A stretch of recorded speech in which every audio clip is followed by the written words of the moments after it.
Good morning or afternoon or evening, everyone, wherever you might be. I am, as always, the Wombat of DM, and welcome back to another episode from the Seregen campaign. Episode 31. Session 31. So we're in for an interesting night. Last time, well, I guess we should introduce the party first. We've got a little bit of a slightly different party this time. Go ahead, guys. Introduce yourselves. Hi, I am the Banewall, and I am Belzian Gilcus, level 7 monk, coming at you like Bootsy because I'm bringing the funk.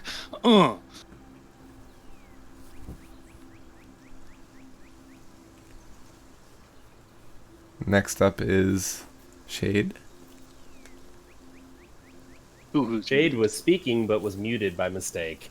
I'm Shade. I was formerly playing Ulrich Oakenhurst, who we are leaving in captivity for a little while for narrative purposes. And I am switching to one of the elves, Gormir Liaminor, who is a druid fighter. What do you have against druids? I mean, mostly I just hate that they don't like metal in 5e. I think that's really stupid. Metal's part of the earth, dude. Get it together, Metal is one of the wizards. most important genres of music, I agree. That's right. Up the irons.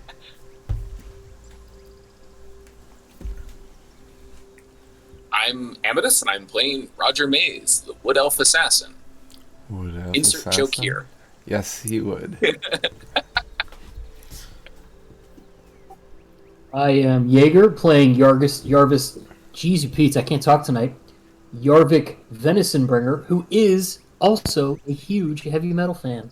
Like, he just fully amped loot. He's all about it. Nice. I'm the newly thunderstruck Zippo, the sorcerer. Oh, whoa, whoa. Zippo the Kobold Sorcerer. Can't forget the Kobold part. That's true. That's Emphasis on the bold. True. Yeah. And Bolt, more like bolt. Haha. Cobalt. Lightning bolt. There we go. That would be a fun nickname. Let's see if that sticks. And I am playing Jordan the Human Bard. And we have an interesting session in mind for you all. So last time was a little interesting. Didn't go exactly the way anybody planned, I think. We had half the party stuck in captivity in the fortress of one of the fortresses of the Axe clan. That was Zippo, Ulrich, and Jordan, as well as Brunhild, Zippo's dog, who also managed to get captured. Excuse me. And Ulrich got questioned and whatnot, and came back to kind of, while he was coming back, Zippo kind of had this crazy event where he basically got struck by lightning and turned into a storm sorcerer. There's a lot more to it than that. He's been working on trying to figure out this amulet, and the situation kind of aligned itself, and he managed to free a genie, an Efreet, by giving all of the storm sorcery power he had taken from it back, and it freed itself, shadowing his amulet, granting him storm sorcery powers, and getting the hell out of there. Meanwhile, the party that was planning on rescuing the group found out that Ulrich had procured a release for the entire party. So they're like, oh, well, then we're not going to free the group, we're just going to wait. The elves were kind of befuddled by this, based on the point that they had gone all this way to help free the party. And the plan kind of fell through when Zippo freed the genie and made a mess of things. So Ulrich's new agreement was to stay with the Axe clan and let his other party members go. And that's kind of what happened last time, right? Did I miss anything? That's pretty much it. Yeah, that's it. But I want to in Zippo's defense, it was either going to be a peacefully free the genie or a possibly blow up everything around her free the genie. So, really, they should be considering me a hero. Yeah, Zippo kind of had two decisions. One of two decisions. One, to either give all the power back to the genie, or take all the power for himself, killing the genie. But either way, some shit was about to go down. So. See, the second one sounds cool, but Zippo likes freedom, you know. All right, so the procurement of release. Oh, and I guess state of business here. Thank you, Brambles, so much for the sub. I really appreciate it. Brambles is a long-time subscriber. She's been with us for, 17 months now? That's pretty awesome. Catching up. So we are going to be, I think the party all rested until morning. So we are going to pick up with basically the next morning. So the arrangements were to meet at the edge of the base of the mountain. The edge of the base of the mountain's redundant. The base of the mountain on the southern side, which is the closest side to the barrier. And they were going to, I believe the agreement was to escort the group to the border, correct? I'm pretty sure we convinced them to just let us go outside because of something. I don't remember exactly, but I'm pretty sure I remember Ulrich fighting for him just to let us go and let us run away outside by ourselves. As long as we promised not, as long as the other group showed themselves and we just promised to go straight there.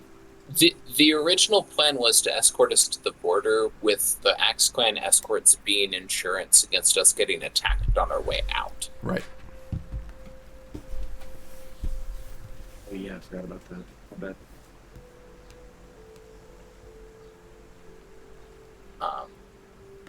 I assume what's actually going to happen is, like, not all of the elves are going to reveal themselves, but well, presumably. I guess that's up to you guys, right? So, what's the plan? I mean, Roger is planning to go down there, right?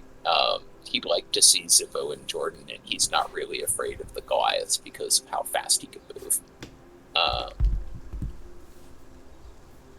Frankly, if Roger decides to run away, they can't catch him. Or at least he thinks that. So,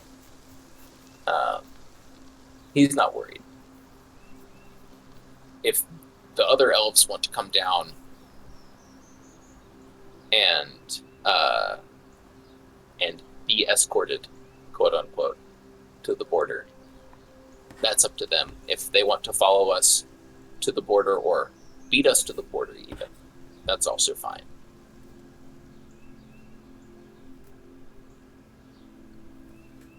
It would not occur to Roger that we're going to be double-crossed by the Axe Clan, and assuming that the size of the escort is small, he's not really worried about it. Okay. Anybody else have any thoughts on this? I do remember Ulrich saying that we had 3 other companions outside of the wall. Yeah, I remember him telling the guard that. So if we show up with any more than 3, they're going to be suspicious.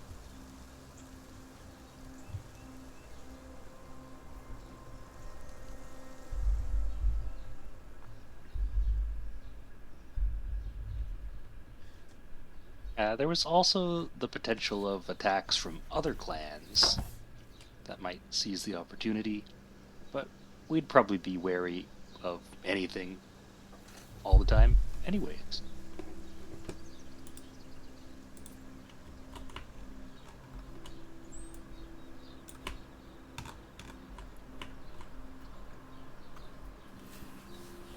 So if they're only expecting a set number of people to meet them, should some of us wait in the wings, as it were? Yeah, I don't think it's a terribly good idea for everybody to just come out. I mean, we know the deal was struck, but we did just kill a bunch of their buddies. They attacked first. Yeah, we had no indication that they were going to be fighting non-lethally. They didn't barely speak no common.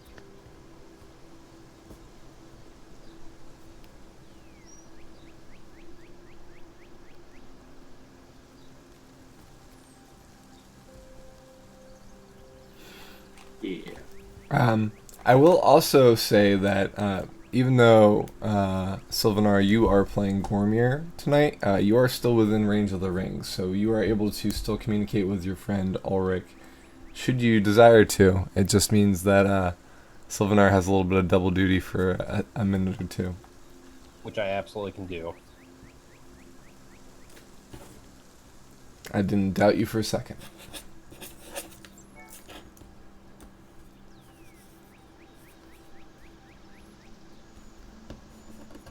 Yeah, I feel like I'm pretty sure Ulrich told us that he said 3.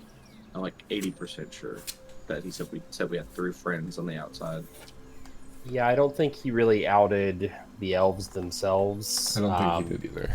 No, Because you guys were known entities. Well, not only that, but when you spoke with the barbarians the first time, you didn't have that information. And then the Right. second time, you had to continue going based off that information that you had. Okay, I was just making sure I wasn't like just hard metagaming.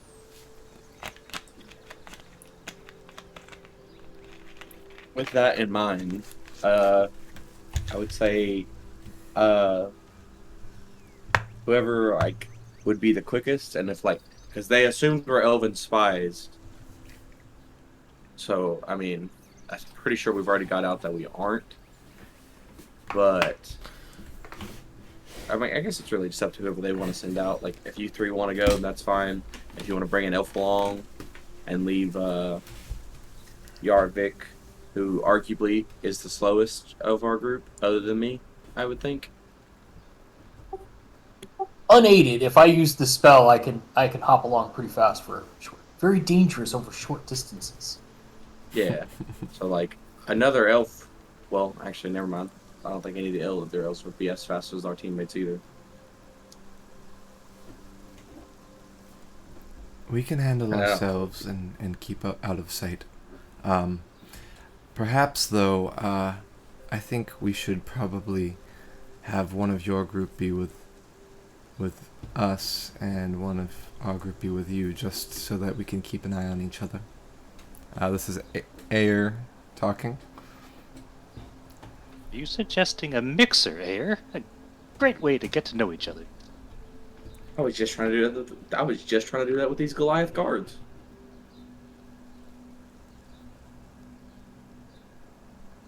How? This is through the rings, because we're all still in a range, I believe. Yes. Yeah. How are you chaps being treated? Are they feeding you? Have you had any water recently? The group They was let us provided sleep. with water. You were finally able to sleep, although it wasn't quite 8 hours. So, be what it is. It was a 4-hour rest until morning at that point. And they were given the bare minimum of food, which by Goliath standards is a fairly good meal.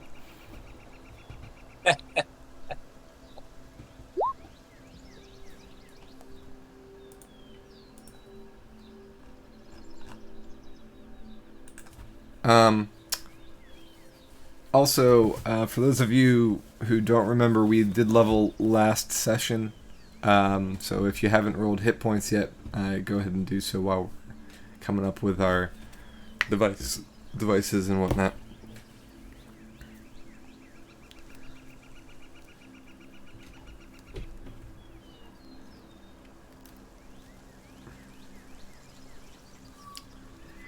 Fair enough. Ulrich, you were not left in the pit, you actually were given a small building to rest instead. Being part of the agreement, you're now being treated as a Goliath, although you're still a captive, so you were still guarded. You'll have somebody with you at all times. You had a bunk mate, but you did not get to spend the night in the hole.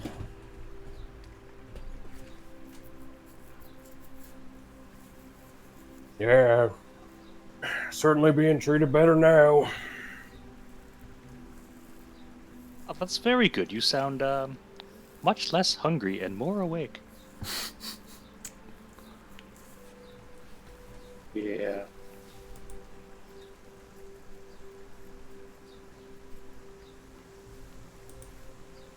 Oh, how are you guys coming to get us, and where are the elves taking us when we reach that area? We're going to see their leaders. They're looking for the same things we're looking for. Allies. Dragons? They, Oh, we can go talk to the dragons after we've made sure that we have a home to come back to. fair. Jordan messages Zippo privately using the ring and says, "What do you think about this trade?" Alright, sorry, let me get in the character. What do you think about this trade?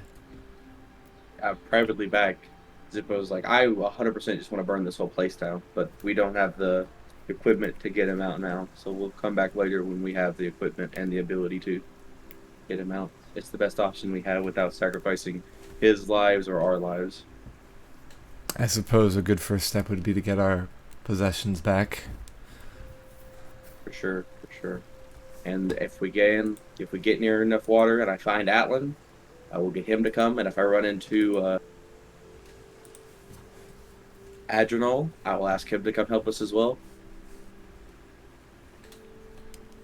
I don't like this. I don't either, but it's the only thing we have. It's the only option we were given with the circumstances we have now.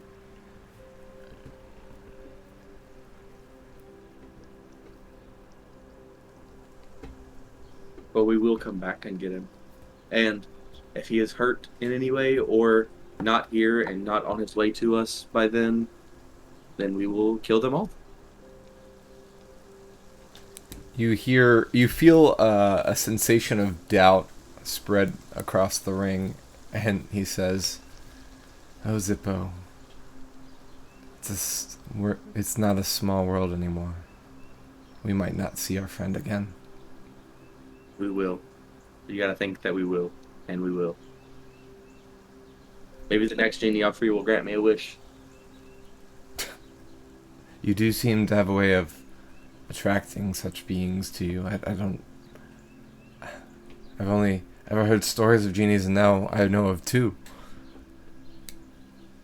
Yeah. Well, actually, no, I guess let's scratch that. We don't know that the first one was a genie, so I only know of one. Yeah. Yeah. Adrenal seemed like a pretty cool guy. Or girl, or whatever genies go by, I don't really know.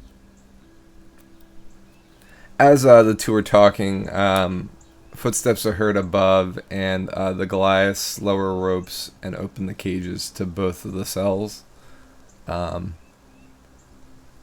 They seem to be carrying packs and motion you to come out of the cave. Or come out of the pit, Okay. excuse me. I'm gonna holler up to them, like, I can't get my dog out. Can I tie the rope around her saddle and you pull her up? They motion you to come out again. I'll tie the rope around Brunhild's saddle before I go. Okay. And I'll crawl out, and then I'll ask them again, can you pull my dog up? They seem to be unhearing of you as one of the Goliaths kind of steps gingerly into the hole with their wide spread of leg, since they're pretty big people. they're easily able to kind of wedge themselves down, scoop up Brunhild, place her out, and then kind of come back up. So they're like, kind of the type of thing. I'll tie that up then. There are 3 guards and Ulrich in the cave. Ulrich is not bound, but the 2 of you, as soon as you come up, are bound. Or actually, no, your bindings are checked, because as I recall, we never were unbound. Oh, I would have been unbound because of that whole situation with the... Correct. Yeah, so they rebounded you. Rebinded you? Yes, that's the one. Yeah.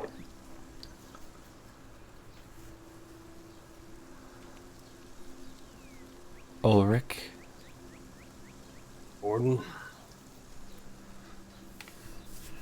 So you're given back your pack, Zippo. Jordan gets his instrument and pack as well. We're gonna come back for you, buddy. And we're being led out of the cave and down the mountain instead of up the way Ulrich you went before. Yep. As they pass by, I think Ulrich just pats Jordan on the back and kind of like scruffs the scales on Zippo's head. You know what I mean? Like Yeah. scruff the kid's hair. Anything you're saying to us as we go down the mountain? Anything that you want to give us? Anything like that? Thinking at them, I don't know. I mean, would like the Goliaths have allowed him? Because I'm assuming that he doesn't have his pack back full of weapons. No. Like that. Yeah. So, yeah. I think he would just think at them because he has the globe. Mm-hmm. I think he would just think at them that he'll have a way to. I'll find you. I got the globe, and in the meantime, if you find your way home, make sure to tell Marius a bit of a tense political situation to the east of Seregen. This is a thought, though, of vocalization. Yeah. I'll think back. We will. So Ulrich, So we'll also travel to tell your family. one of the 3 Goliaths that I mentioned. It's the leader, Orban. Obviously, the other 2 don't really know him from anybody else. But yeah, so it's Orban and 2 other Goliaths that came to get your 2 companions and the dog. And then as you head down the mountain, a few more Goliaths join the group. You note that it's 12 Goliaths by the time you reach the bottom. So group that is not captive. It's morning. You kind of discussed a few things, but who is going out to meet the group and who is staying hidden? Roger's gonna go out. Okay. I think Yarvik is going to hang back with the elves. Keep an eye on things. Okay. I think Belzian will go, being of the pointy-eared persuasion. And Air selects Gormir to go out with them. He nods.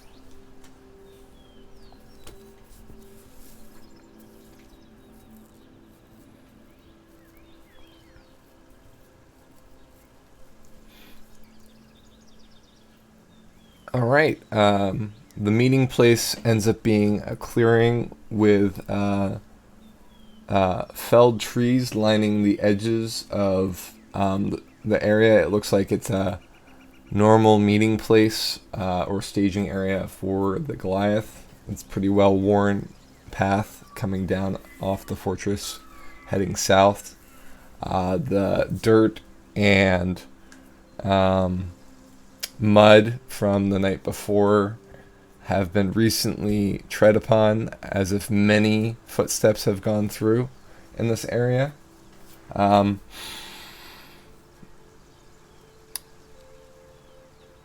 The non-captive side of the party arrives in this clearing first, and you see a group of 12 Goliaths and 3 humanoids coming down the path.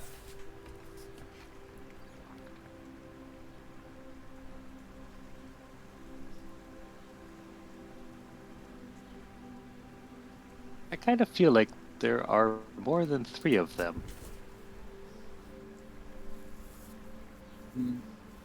Well, all of us are fast enough to run away if this is a trap.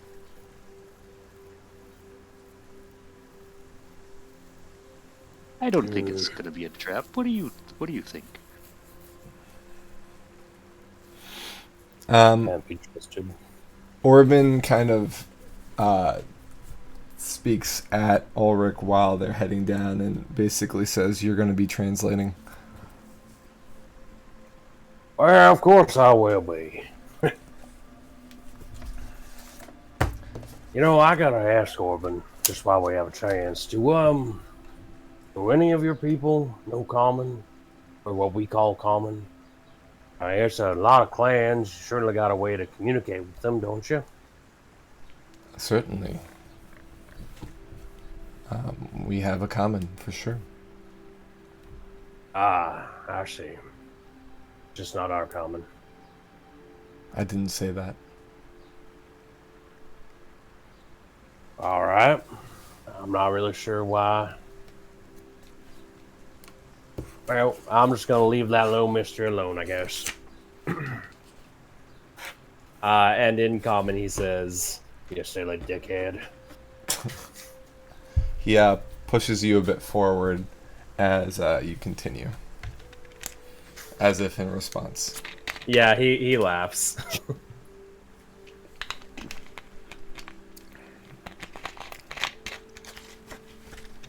In common, as we're walking down, Zippo's going to be like talking to Ulrich, because I'm assuming they're not like keeping us super far apart. Like we can still talk to each other, right?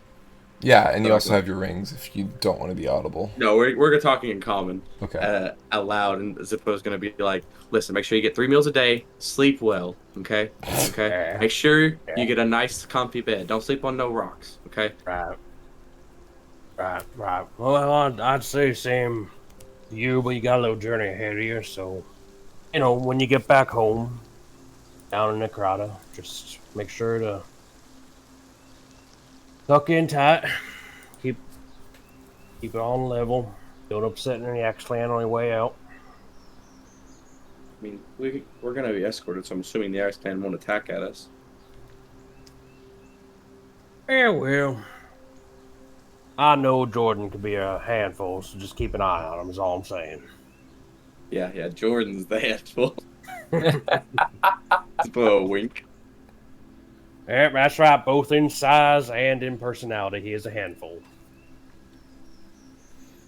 Jordan just kind of tries to manage a smile and can't. Both groups make it to the clearing. It's kind of tense. On one side, a full troop of Goliaths, including the leader of the fort, with 3 prisoners. On the other side, a mere 3 individuals waiting for the trade. Orban is going to speak through Ulrich, but I'm just going to speak as Orban. So he speaks Goliath the entire time, and Ulrich translates.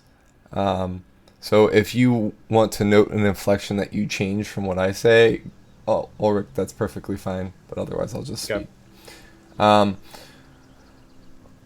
Orban says, "Greetings, warriors.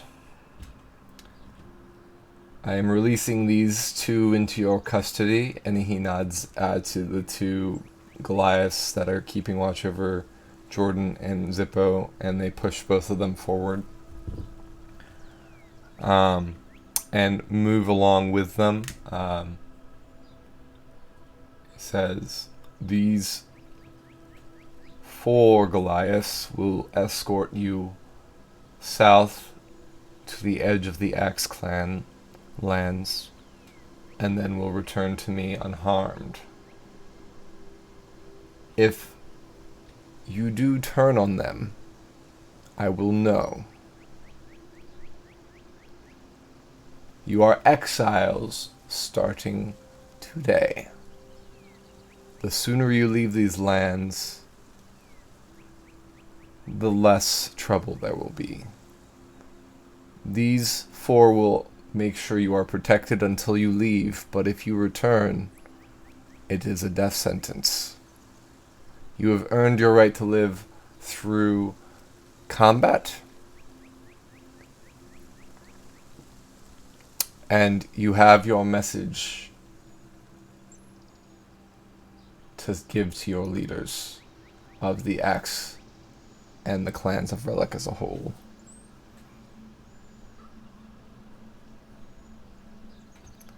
As long as these are followed, your friend Ulrich will remain safe and in our capable hands. Yeah, your friend Ulrich will remain safely imprisoned. Hey, Orban, I should ask, Saying this in Giant. not that your men or your warriors here aren't well equipped, and what if something happens and it's not them turning against it, but just like, you got beasties in this land, I'm sure. What if a beastie comes out and chomps down on one of your warriors? Well, I will know that too. All right, that's good enough for me.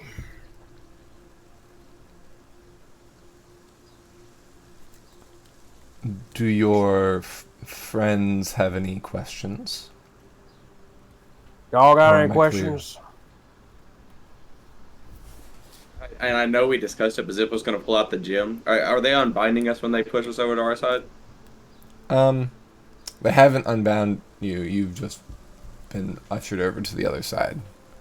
I'm going to dig through my little backpack with my mouth then, and I'm going to pull out one of the gems that Atlan gave us, and then kind of lay it down on the ground, like, this needs to be taken with Ulrich. He has to hold on to this. You kept all the gems. You didn't give one to Ulrich already? No, I kept them all because all the party was like, well, you can talk to him, so keep them. I kept them all, and I was going to give one to Ulrich, but we never had a chance till just then. Does any of the party free Zippo or Jordan after they get sent over to you? Yeah. Yeah, I'll start to untie Zippo first. Okay. Yeah, as soon as I get untied, I'll pull it out then and be talking, looking at the Goliath leader and just hoping he can understand me. Hey, this needs to be kept with Ulrich at all times. Ulrich, do you translate? Orban, I'm guessing you know what he said, but this item is something he wants to leave for me. It's really just it's just a sentimental thing, that's all. It's a memory of our friend Atlan, and Zippo start popping little tears. Orban allows it. All right, thank you. Pockets it. I don't think there's any questions for me. This exchange seems straightforward enough. I am curious, though. Could you ask these Goliath fellows if there would be any circumstances whatsoever in which we would not all be considered exiles on condition of death? What could change that? That seems pretty dire.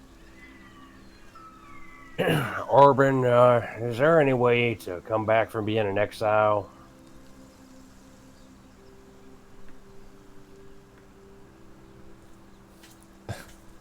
Yeah, they wish to come back. Well, I mean, this was never meant. I've tried to explain this to you. I don't know how many which ways, Orban. We're not antagonistic. Just curious. I don't think. Anyway. The exile did not come from me. I don't believe Glorin would lift it lightly. I can't say what he would allow. Alright, well, Belzian, I don't think you're going to be seeing the backside of that exile anytime soon. Well, I will note that this will not be helpful for the tourism industry of Relic. Not at all. Would this exile? Does this exile also count if like we're in another tribe's land and like they have to meet the Axe tribe? It seems like the exile is only in the Axe Clan lands. From what Okay, they yeah. said. Like so, if we met like the Axe Clan people in like the Dragon tribe or whatever, they wouldn't immediately be like, "Oh, I gotta kill those guys." No. Okay, good.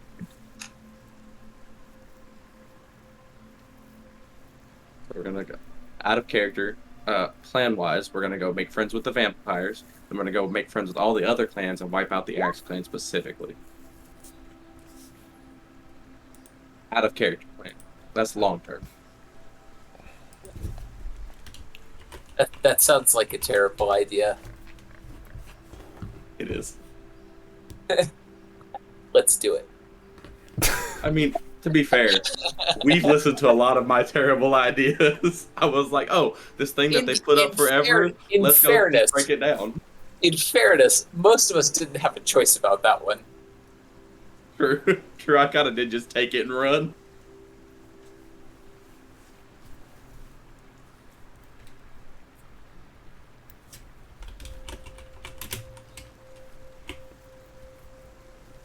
Okay, then. The situation still appears tense. Jordan says,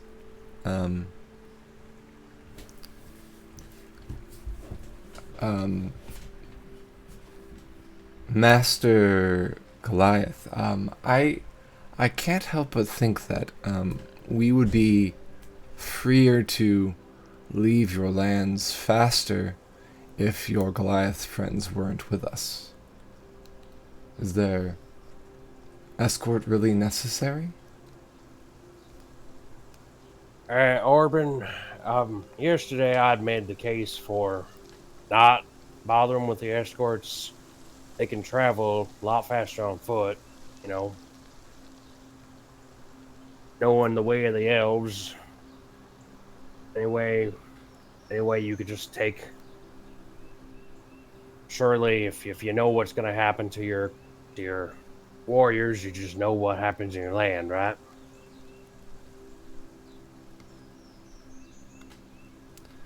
I'm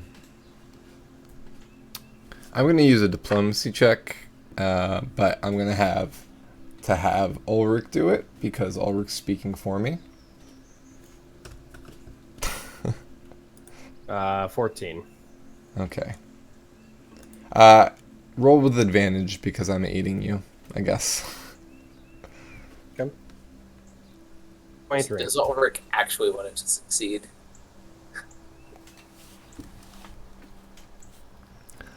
Orban, Yeah. yeah. Orban thinks this over for a moment or two, sighs, and says, well, we could use the men. Fine. But make sure you leave these lands as soon as you can. With haste.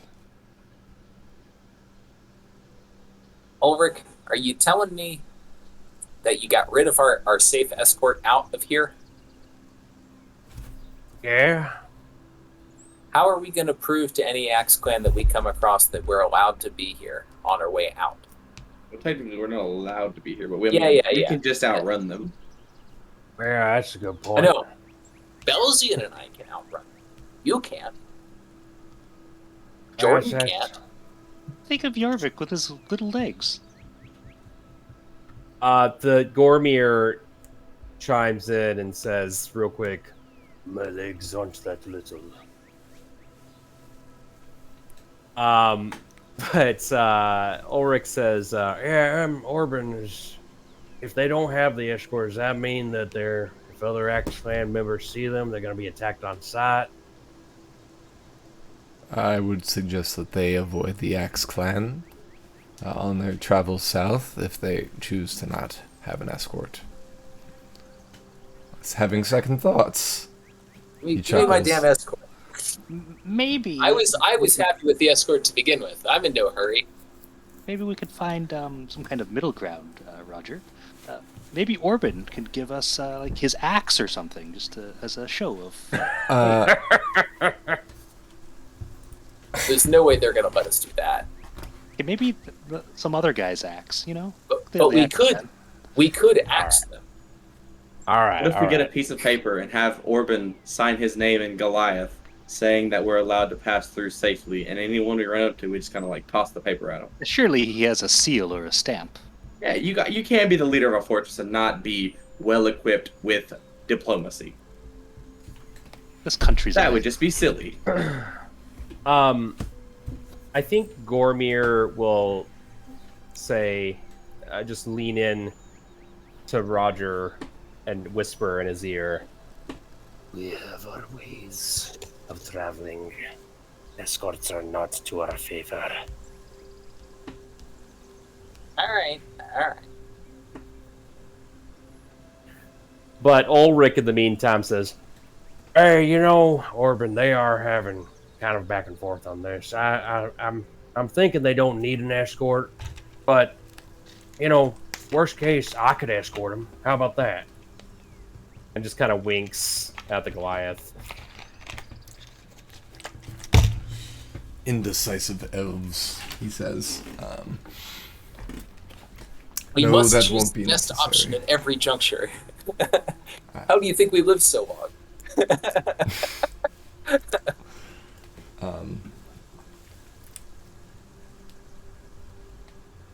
He motions the four Goliaths back to his side. He looks up at the sun and says, "Days wasting, elves. May All we right, never you heard see him. each other Skedaddle. again."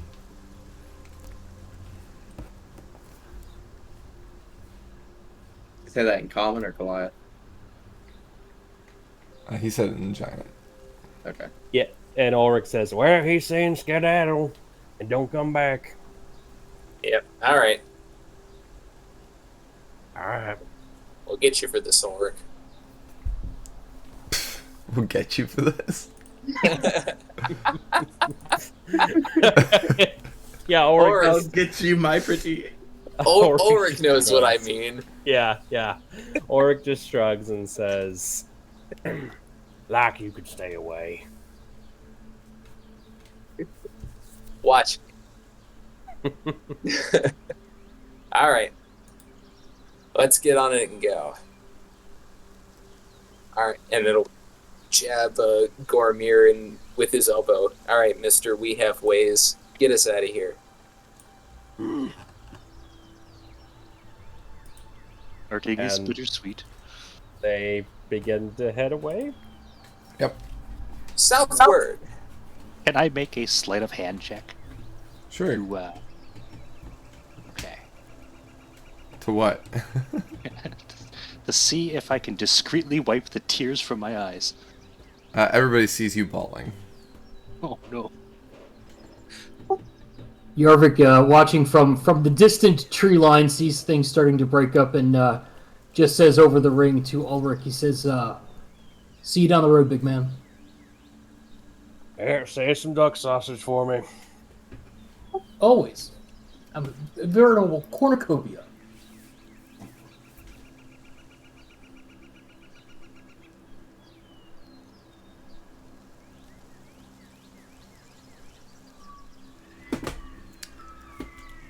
Jordan, not really giving any meaning behind it, messages over the ring openly to. With the image of you being dragged out of the cave, saying the same thing last night.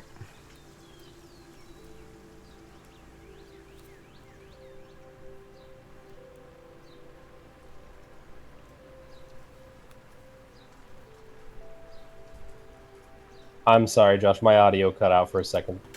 Jordan just messages you the same phrase that you said to Zippo and him when you were leaving to be interviewed by the Axe Clan too. Got it.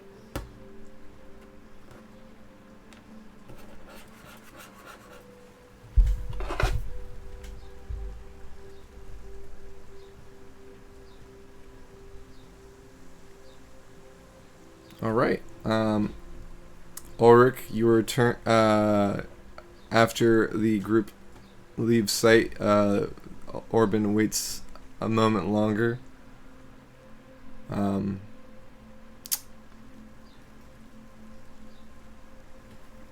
Opens his palm and looks at something.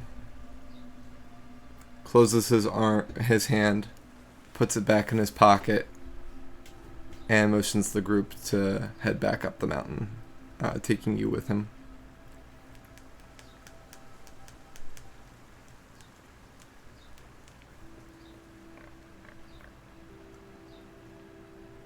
All right.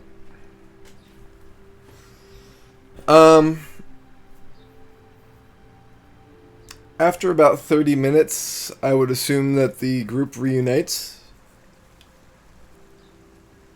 Is that fair to say? Since you're not being escorted at this point?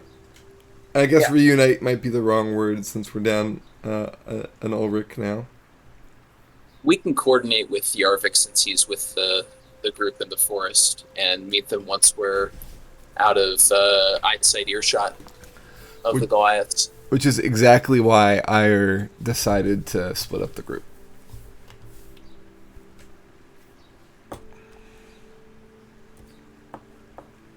Yeah. Let's go meet these elf peoples. Alright. Well, Ulrich managed to talk him out of the escort. You guys think we can move faster without him? Let's move faster without him. The less time we spend here, the better, as far as I'm concerned. Agreed. Yeah, the weather's been kind of lame. The hospitality was a little lacking. The good news is we still have all these horses. Is it raining now still, or is it like sunny? It's kind of a so the drips you hear in the background of the audio is just kind of like the trees shaking off the wetness of the night before. Stippo, can't you do something about this awful weather? It's no longer really raining, and it seems like it's going to be an overcast day, but it doesn't seem to be threatening rain like before.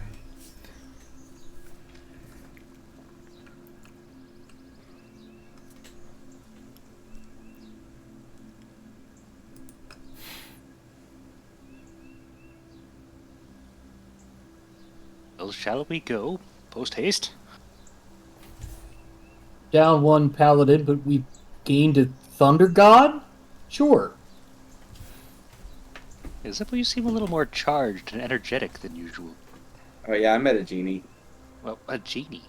Yeah. Freedom from my necklace. He gave me. He absolved me of my ex-patrons pack and gave me the powers I got from the necklace. Essentially, full force this time. Shocking revelations. Is the wind pretty strong around us? Like blowing? Like, can we feel it like blowing past us? It's not very breezy. It's kind of dead and humid today. Okay.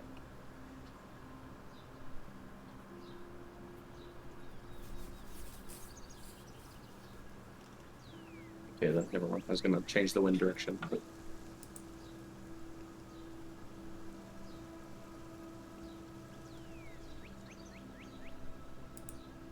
But yeah, free to Genie. That was what that big thunderstorm was all about. He was trying to get out of the necklace, and I guess it was killing him.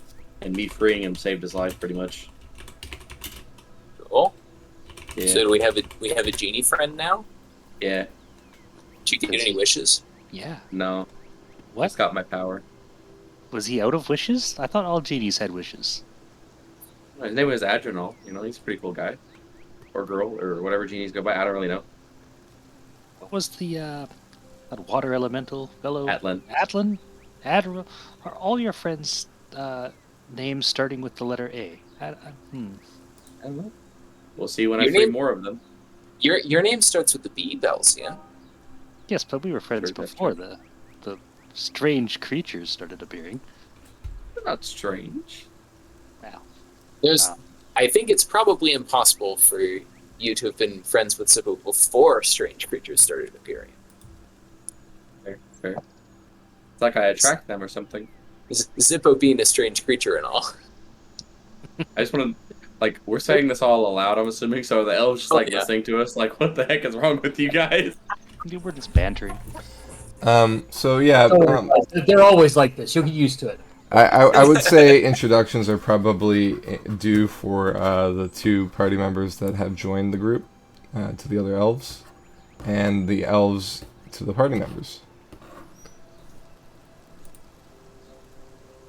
Zippo. I like burning things and shocking things now. And dragons. I like dragons. And freeing animals, but I also like petting zoos, so I'm really conflicted on that one.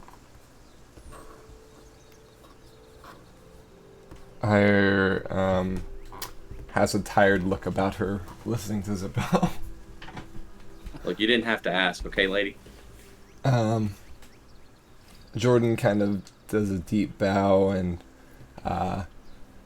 falls back into his persona of a bard, if briefly to introduce himself. Jordan Bordelot, traveling bard at your service. He makes an attempt to kiss the elf woman's hand and Gormir's hand, and also Elias' hand. Ire pulls away as soon as he reaches out for her hand. Elias laughs mirthfully and blushes. Gormir, what do you do? Crosses his arms before he can Okay. take the hand. Don't leave the guy hanging. You never kiss our hands like that.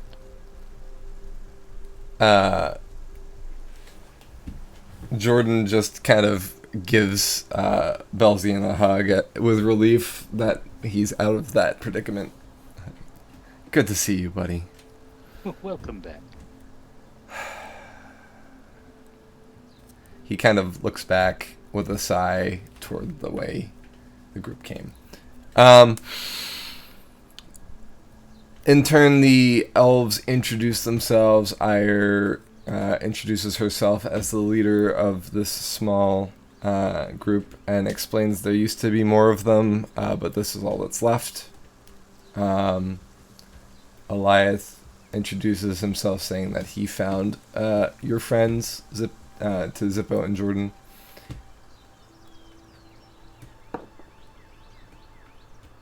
Gormir stays silent. Yep. Elias kind of steps in and says, and this is Gormir. He's kind of quiet, but he's good with a blade. And I think it's about time, Gormir, that we cast some more Pass Without a Trace. Can do. Oh, and like as she's saying that, Zippo's gonna cut off. I'm like, forgot the most important member. And he'll like hop on Brunhild, like, this is Brunhild, the most important member of the party, the face of the party. Our revered leader. You are led by Praise dog. be unto her. We are You'd be not. You are shocked led the by amount- dog. You'd be shocked the amount of stuff you get when a dog is your leader. So much free stuff. It's amazing. To be true. Wait, no. the dog has had some standing in our decisions in the past.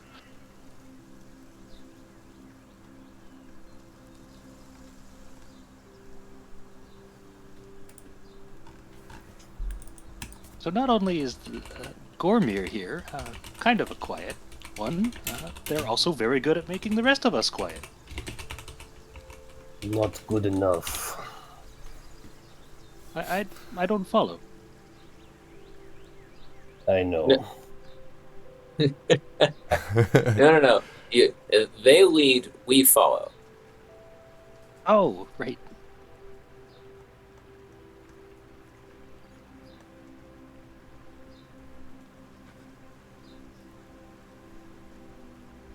Oh, I should say Gormir does say to Brunhilde, just making sure I got this correct. He after he casts the spell, he kind of like gets down to her level and says, "Are you their leader? Do they understand you?" Because he can speak with animals. Awesome. So Brunhild says, "Hi, how are you? Yes, I'm their leader. I have been their leader since a long time from now, and this one's the best." And she nuzzles up against Zippo, and they all smell very good, except for that one.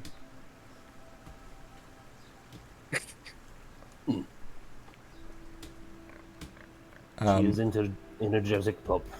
She doesn't actually point at any of them, but that's what she said. Yeah.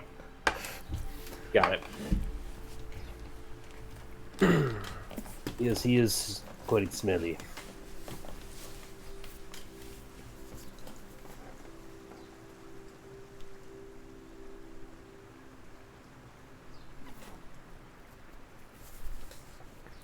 That's fun. We've just heard Brunhild for the first time.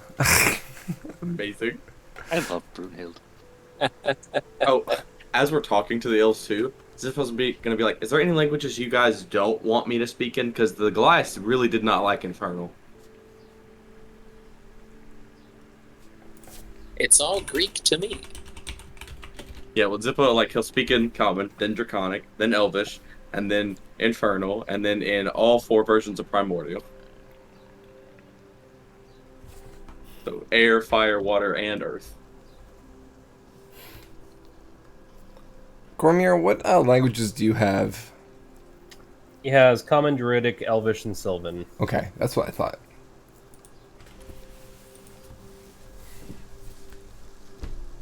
Alright, so everybody in the group receives Pass Without a Trace because it is...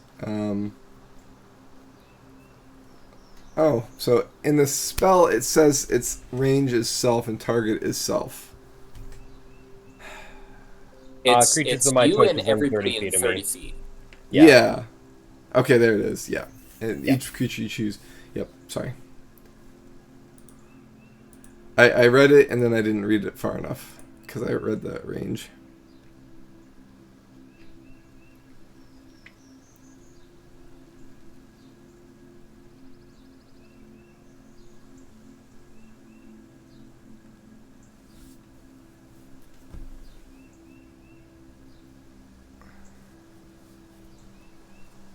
Alright, so the whole party has Passed Without a Trace, and we can now move without leaving footprints and fairly quickly. Zoom, zoom. I go fast. Assuming we're heading directly south, that's kind of the goal. Yeah, Air kind of is leading the way, leading the party. As a reminder, she's basically having you guys sneak for this first hour, even despite the fact that you've been granted passage to the exit. She doesn't want any Goliaths following her anytime soon. She does not trust them. So we basically are going to be sneaking for the next hour. Gotcha. So none of the group is going to leave tracks, but everybody should roll for stealth. 28. Remember to add was- 10 to your roll. Yeah, It you was get that. so close to being a nat 20. I'm so sad. 35. 30. 20. 32. Oh wow, we all just rolled high. That's Mine nothing- was only slightly above average. yeah. Nothing Yeah. nothing lower than a 28 right now though. That's pretty good. All right.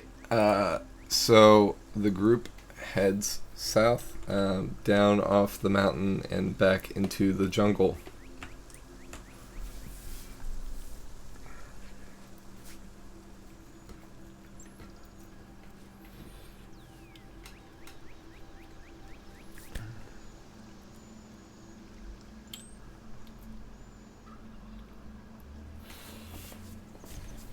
All right. So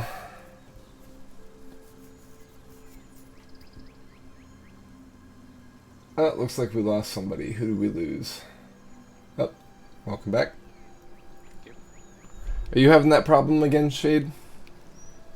Where it drops you every so often? No, that wasn't me. Oh, who was that? Was that Belsian? That was me. My internet is Canadian. Got it. Fair enough. So after an hour of sneaking around, the party kind of slows and begins traveling south at a more usual pace.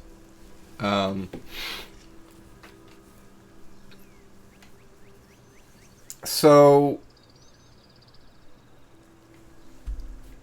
at which point, Ayer wordlessly nods to Eliath, and Eliath pulls out what looks to be a tiny tree with a bag holding its roots. The tree seems to be a small sapling of a jungle tree, and it has kind of a small canopy of tiny leaves on it.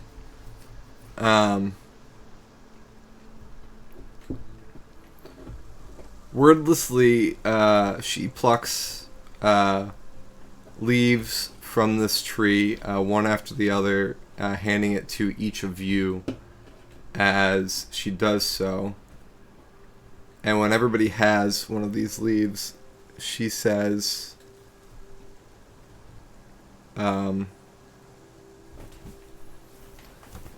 this is the fruits of several days of labor. She gestures at the tree and she says, this is one of the saplings of the many trees in this forest, and she gestures around to the jungle. We have worked with it to develop a way to tree stride through the Axe clan lands and the jungles of Relic. Each of these leaves will grant you tree stride for the next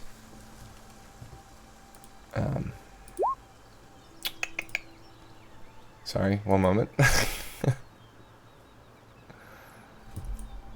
think it's minute. Yep. For the next minute. So she goes on to say that basically tree stride is you are able to enter a living tree, like walk into it and come out 500 feet from another tree of the same type. And you're going to be able to do this for a minute. Each jump is 500 feet, so in a minute you can do that 10 times. Because every minute is six rounds of 10, or 10 rounds of 6, I should say, right? So 500 times 10 is 5,000 feet. move Right. 5 million feet. So basically, almost a mile. Right. So another way of obscuring your path, but also moving more quickly. Basically, a mile a minute is pretty good, right? Yeah. That's pretty speedy. It's about how fast my mind goes.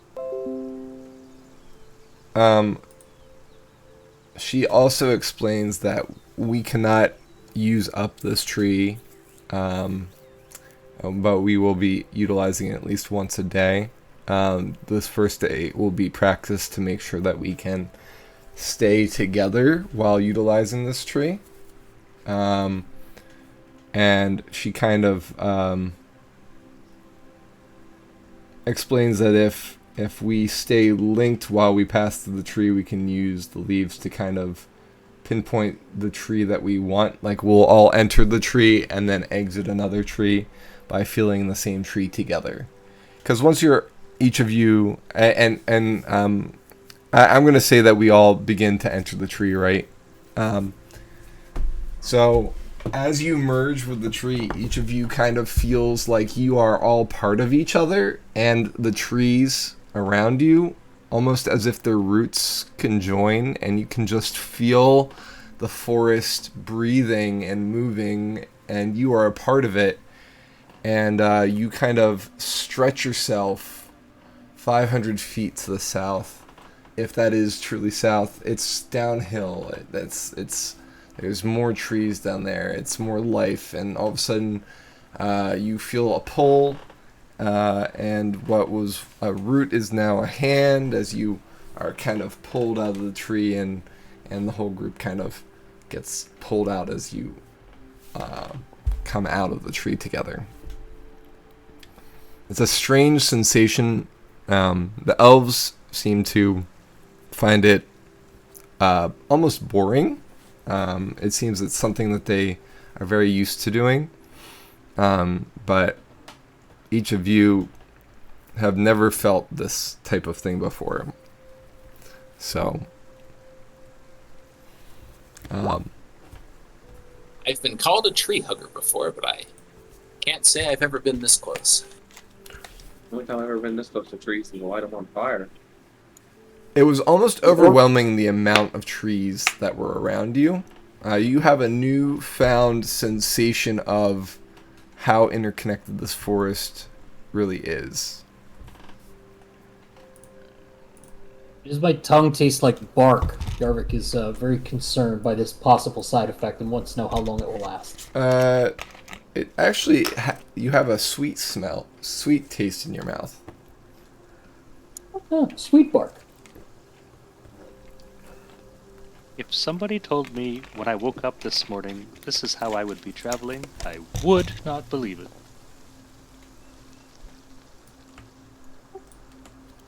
Make like a tree and leaf.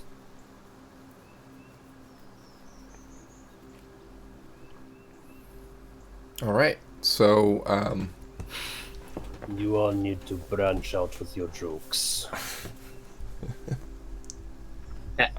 Soon you'll be pining for us to stop. He does understand humor. No, good jokes. Tell them to go.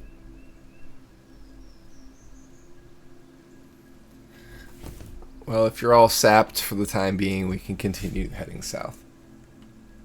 As long as the dog is not barking.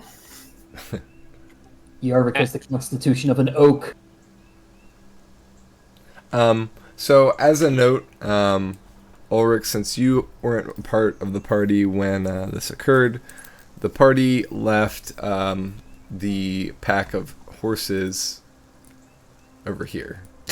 So there are days walk west of here, but obviously we're not going to be able to take horses with us while we tree stride, so they left them tied up too, so Oh, good. All right. Well, those horses are dead. Still on the fort map, not on the overworld map. oh, my apologies. There you go.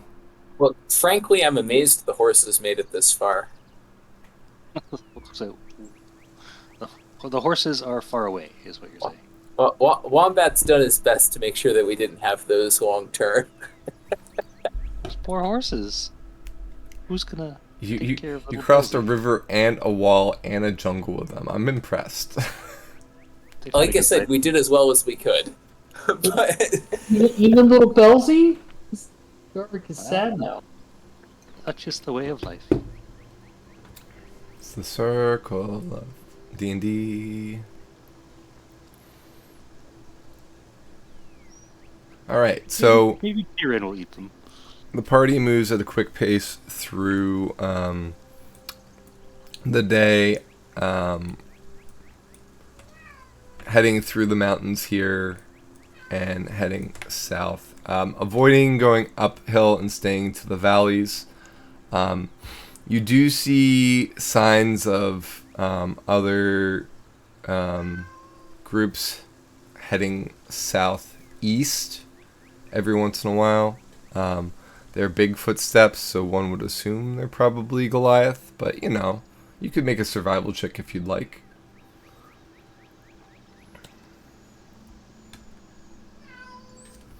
yeah, Sure. Gormir, 18. Elzian, 20. Ooh. What are these? So, it seems like not small Damn. scouting groups. Oh, damn.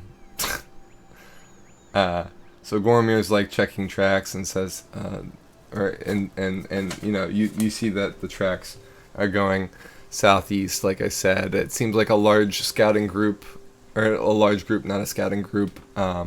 There are long gashes in the ground as if something was dragged. Bane, as Belzin, you kind of get that same kind of reading. Jaeger, with your 25, you note that it's actually multiple groups. It's not just one group that's traveled through here, which kind of tracks with what you all observed the night before and the day before of groups heading southeast.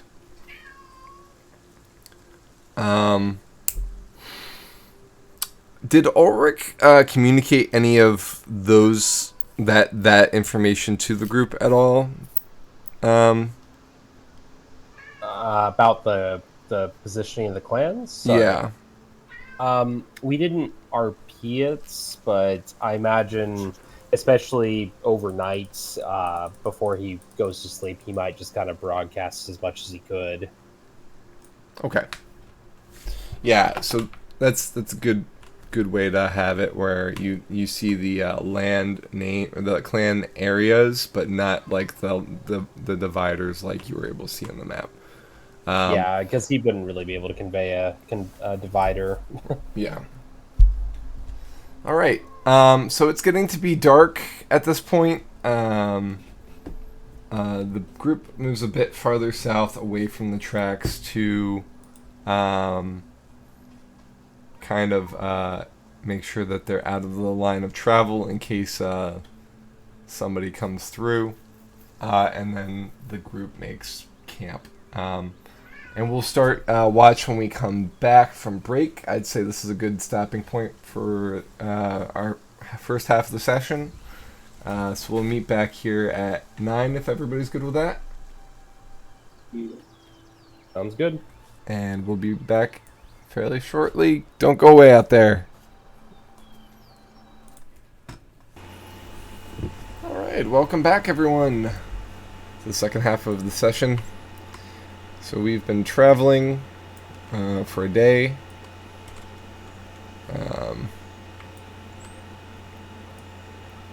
So we got about here in our travels for the day.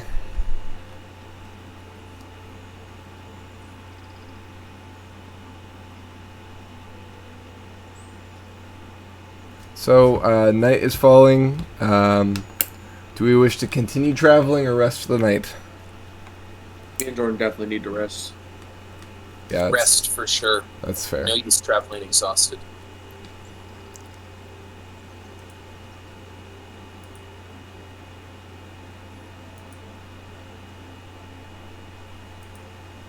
All right, so let's talk watches.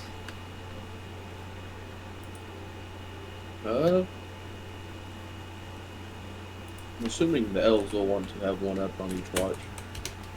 And so should we. And be Yeah. polite, and, well, we can get to know each other a little better. Yeah. I would definitely like to go ahead and sleep and just take last watch. As if I'll take first watch.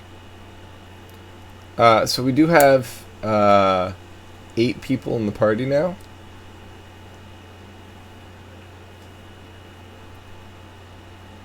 It's 2-hour watches, right? Yeah, we usually do 2 hour because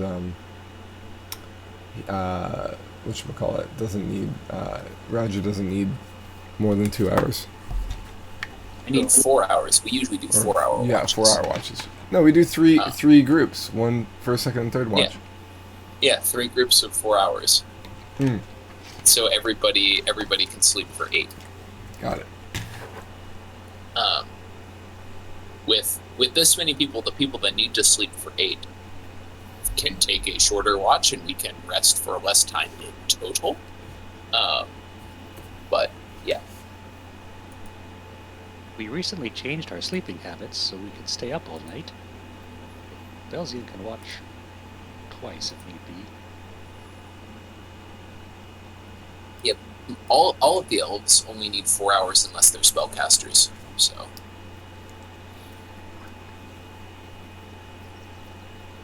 Don't forget to take a long rest for those of you who need to. Click on the long rest button.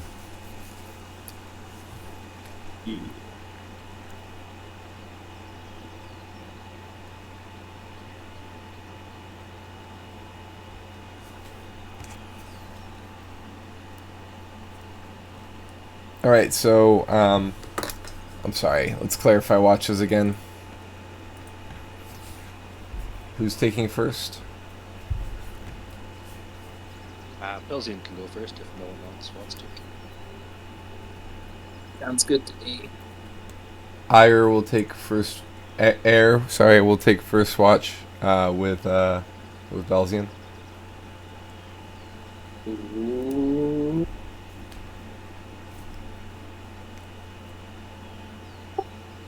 I would like to take last watch as Zippo. I'll take the middle watch. Or second. I'll be up for the second watch.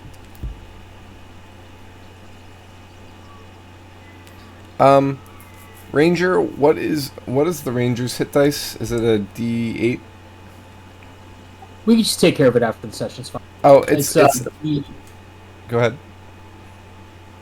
Pretty sure it's a D10. I want to say it's a D10. Okay. Just roll a D10.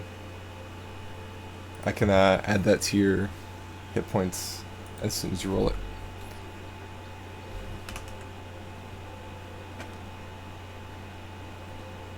So, in the in roll 20, there's a clicky thing.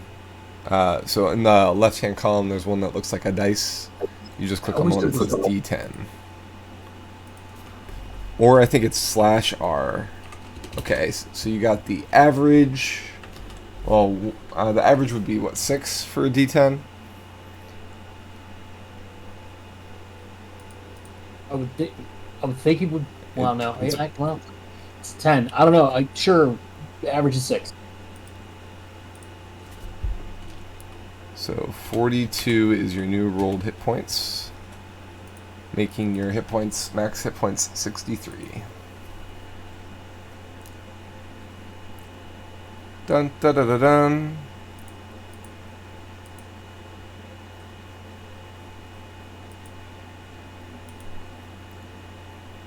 All right. So, Zippo's taking a last watch. Roger, you're taking which watch? Second watch. Okay. Elias will take watch with you. Already. Jordan will take last watch with Zippo.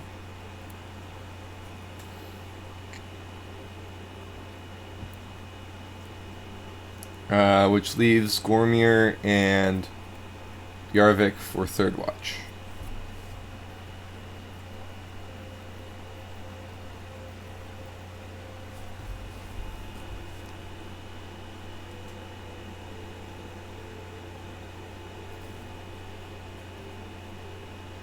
Alright, so first watch. Go ahead and give perception checks.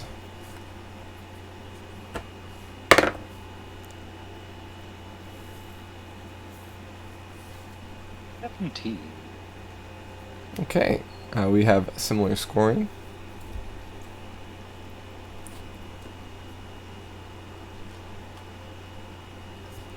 Ire, I keep doing that because Macklin Ire is my other character. Air, and it's spelled the same way, but this one's spelled differently. Air is kind of watching quietly and keeping a look around. She kind of turns every time she hears slight sounds, but after a while she kind of settles down and just listens. Is it ire or air? I'm not sure. Well, what are you listening for? Can you hear anything? I'm listening to see if anyone follows us. Oh. Well, it didn't look like any of the Goliaths were going to come after us. We'll see. It was too easy that they let us go. Are they normally known for being stubborn? Yes, very. I don't know. We did have a man on the inside who was pretty darn convincing. She kind of shrugs at that.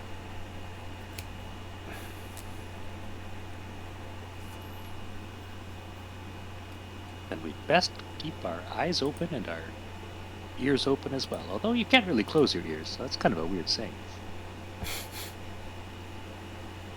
Indeed.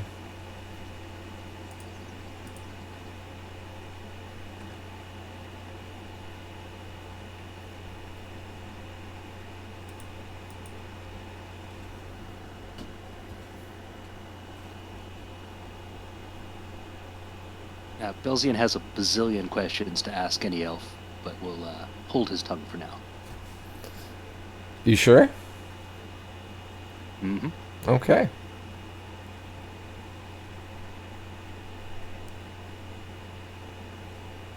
First watch ends without event. Second watch is awoken, which is Roger and Eliath. Yay, perception time. 22.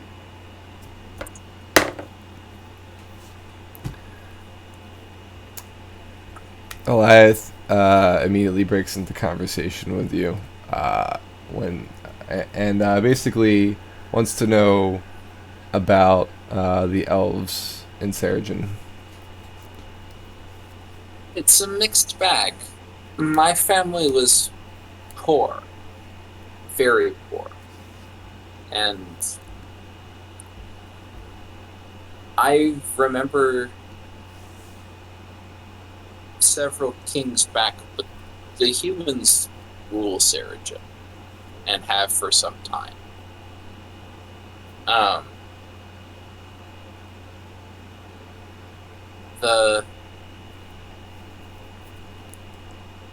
Shortly after I came of age, there was a civil war between 3 human princes, and one of them saved my family from destitute poverty, and I pledged my service to him. But he died shortly before the wall came down. So most of the elves I knew were just as poor as we were. I'm sure there are plenty that weren't, but Was there any elven group? Any unification? Any support from other elves?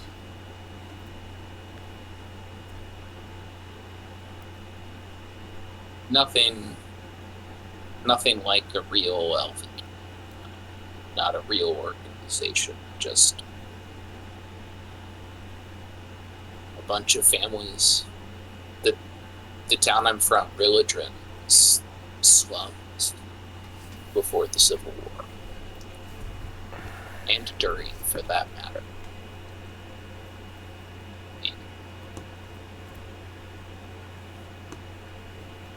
I got my skills hunting for the family and being trained as an assassin during the war.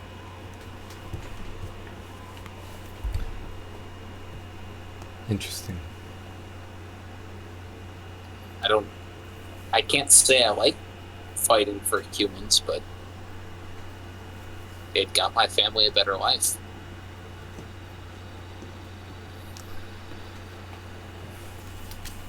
Religion briefly describes the Elven lands as nothing like that, though he kind of can identify with that thought process of doesn't necessarily like who he serves. However, it's garnered his race a better life, right? Like the elves are allied with vampires.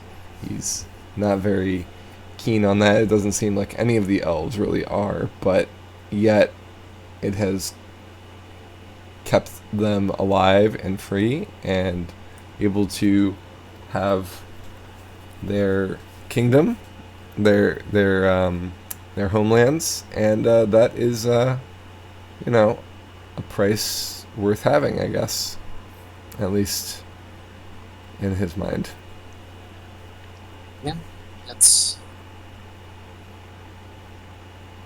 I get it. You gotta make hard decisions when you're staring down extinction or oblivion versus something maybe distasteful but doable.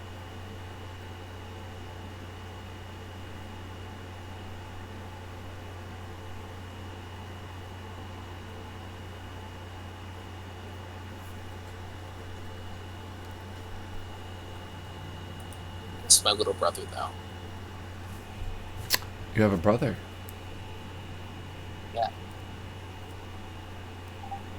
He just came of age, though not that long ago. I have two brothers. One is in Elmerel, which is our elven capital, out east, and one is also scouting with another group. I hope to see him soon.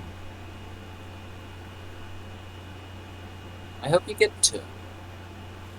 I haven't seen my family since the war started. How long is that?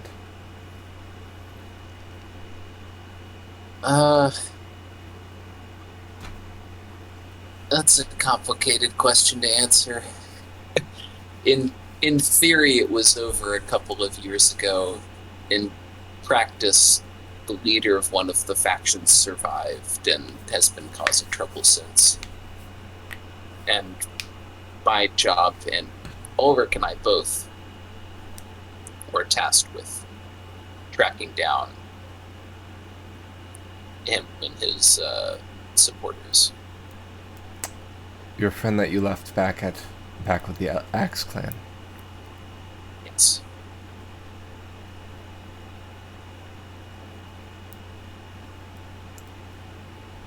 Did this quarry end up in Relic?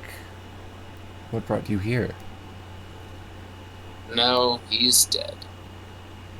Ah, a hunt well made then. It, he, we tracked him very close to the wall's edge, and that's why we were able to journey past the wall so quickly. It's because we were in the area. I'm kind of leaning toward deception, just not because, I mean, you are telling the truth, but you are withholding parts. Is that fair? I mean, sure. Yeah. Are you We can- are you intending to be? You're definitely trying to keep that detail out of the story, correct? I'm definitely not saying that Zippo was hell-bent on taking the scepter to the wall, and that was the thing that resulted in the wall being destroyed. Right. Yeah. Or that Zippo still has the book on him? Yep, definitely. Well, I don't. Out of character, I didn't remember that. In character, Roger probably would remember that, but also wouldn't want to say it. So sure, I'll roll deception. 16.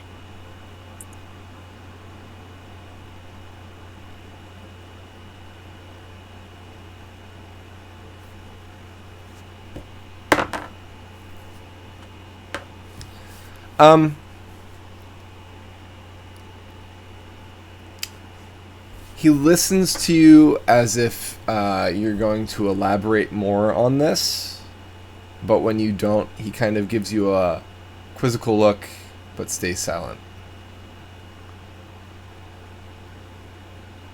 I can't tell you the story of my life in one night watch. You of all people should know. There is too much to tell.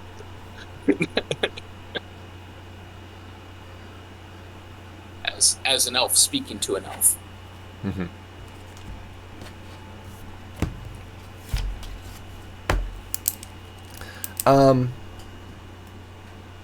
Anything else you'd like to talk about before we go to the next group?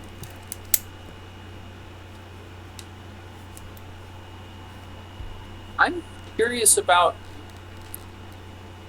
the Elven Kingdom in Necrata. I know so very little about the elves from the place where elves are actually in charge. What's it like? So Eliath kind of describes a forest that pretty much spans the entirety of what was once the footprint of the wall, going from the place the wall met all the way out to the eastern coast, interrupted only by a river basin. But there were still smatters of forest in that. So there's many settlements amongst these forests, interconnected, and the capital is indescribably beautiful. He kind of doesn't seem to be interested in describing it too well. He basically says that he wouldn't be able to do it justice. Perhaps someday you might go there. But he talks about his village, which is toward the western end of the forest, close to where the three walls met. So to ping on the map, somewhere in this area. The elves have mainly the northern part of Necrata.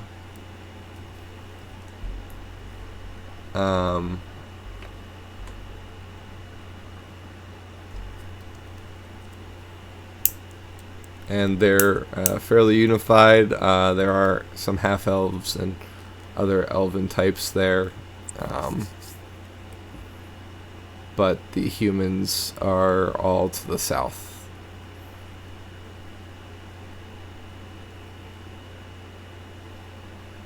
On the other side of the mountains that the vampires occupy. Gotcha.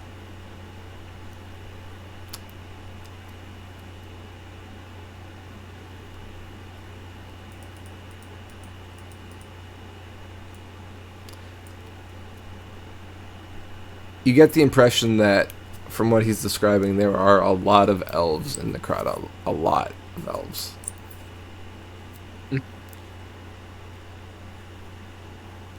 I mean, right now, there's 5 elven kind in one place, right? So that's probably a more than your whole family, right? You have a brother and your parents and you. Yeah. So, it's been a very long time since you've had this many elves in one place.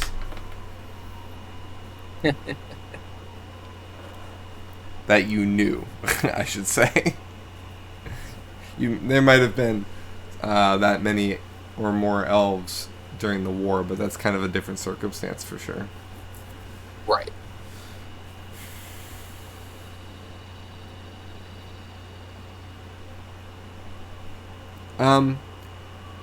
Every once in a while, you hear the loud, distant flapping of wings, large wings.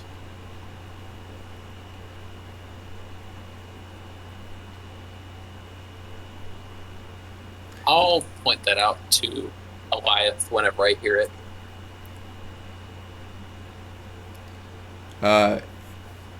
He, in response, mentions that while the Rock clan is allied with the Axe clan, maybe they're out, although Rocks are not known to be out at night, so that's strange. There are many things in these forests other than the barbarians. Perhaps we should be careful.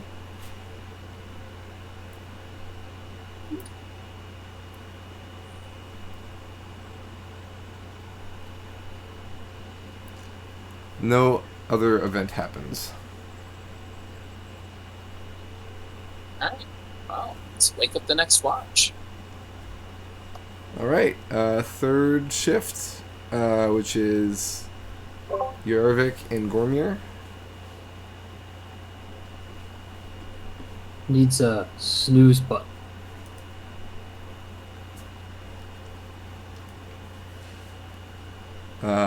There's no snooze button. Roger nudges you with his foot, and if you don't get up, he kicks you.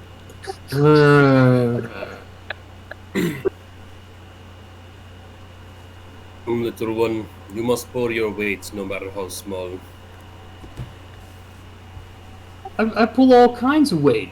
You should see the sausage I used to carry. It was a lot.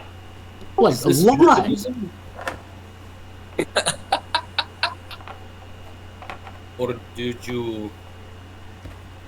Never mind, I do not want to know. Oh no, it was a lot. It was bandoliers of sausage. It was amazing.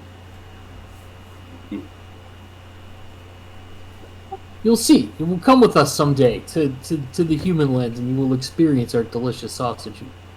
I've had sausage before. But not human sausage. It's all about the sage. Sausage made from human. I'm sure there is, but we don't speak of this. I do not think I'd want to eat a human. It is more for the vampires to do. Fair enough.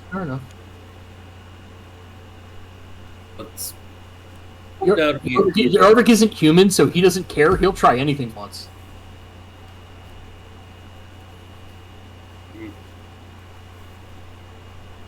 Well, you should keep watch for these flapping wings that your friends spoke of. Well, I'm going to go ahead and cast. And just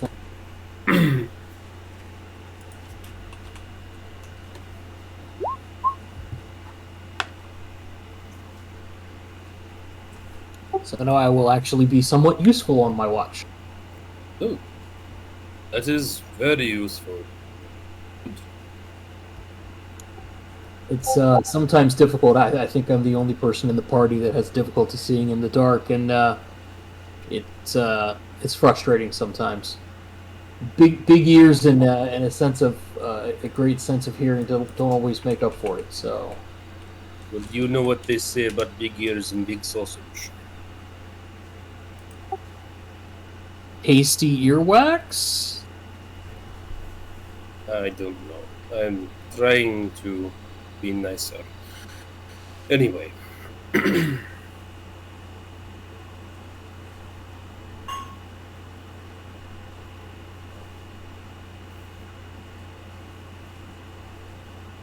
Not eaten earwax, have you? Well, I mean, you're kind of just digging around there. Let's be honest, they're big ears, right? So they get all kinds of stuff in them over the time.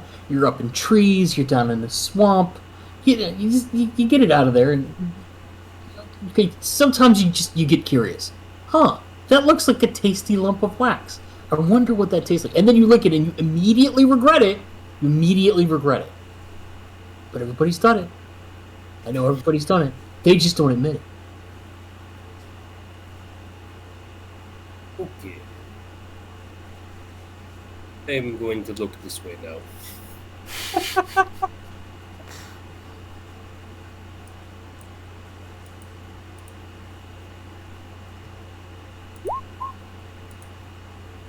Alright, Gormir got a 17 for perception. Jarvik. Alright, cool.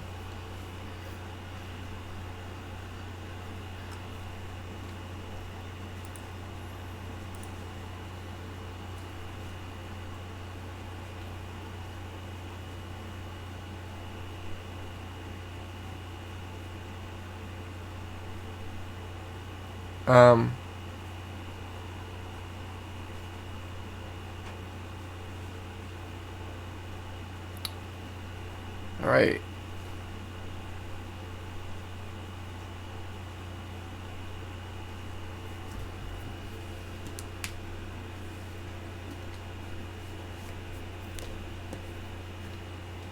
Having called attention the flapping of wings from last shift, you managed to midway through your shift catch what seems to be the pale outline of something flying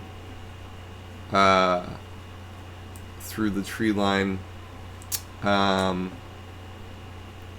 It doesn't seem to approach the group, but it seems to be pale on its belly and wings that are pointed toward the ground. It has a long tail that kind of flies out behind it. It kind of looks like a reptilian, or it's a long, not feathered tail. It's not a tail of a bird. You don't get a good look at it, but that's what I can tell you.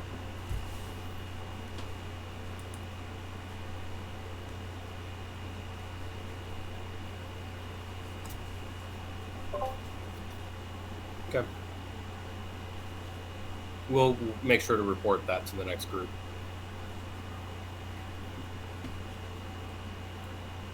And, sorry, just to make sure, 4 hours have gone by at this point, right?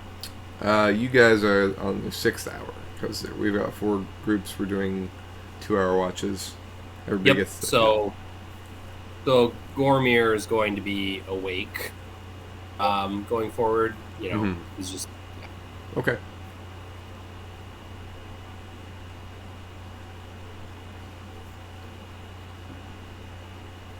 All right, 4th watch. Yay! It's the Jordan and Zippo show. Always. Let's see how much we're paying attention today. Right.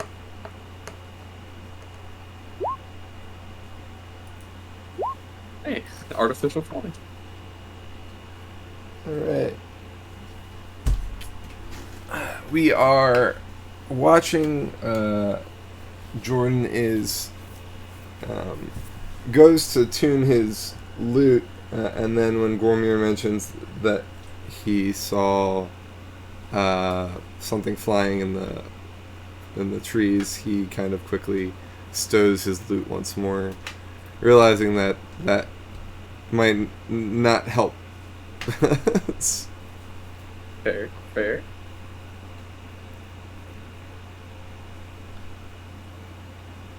Yeah, I got. So like, if they give us like a general direction, I'm assuming. They heard him. We'll definitely watch for that. Since, you never know what it could be. Don't need to be attacked.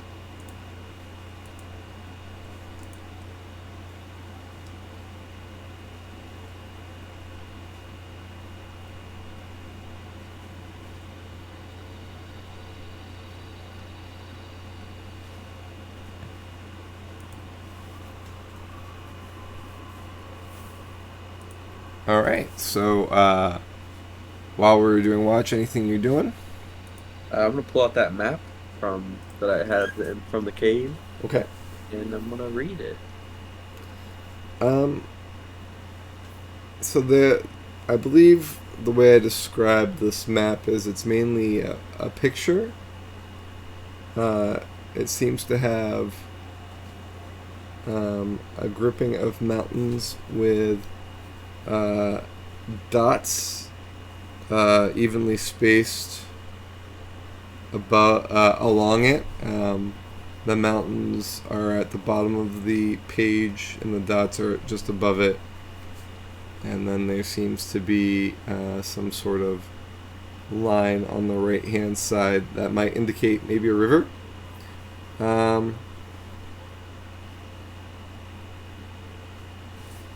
So your ability allows you to read any written word? Yeah, let me go here and double check it, make sure. Yeah, it says you can read all writing. No matter what the language. Yeah, it doesn't specify, it just says all writing. Does it allow you to know what language you're reading?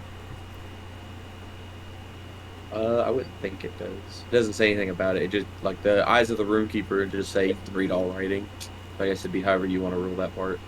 Okay. If it just, like, auto-translates for me, and I don't know what it's translating from, or if it, like the knowledge, like, flows into me somehow. Okay.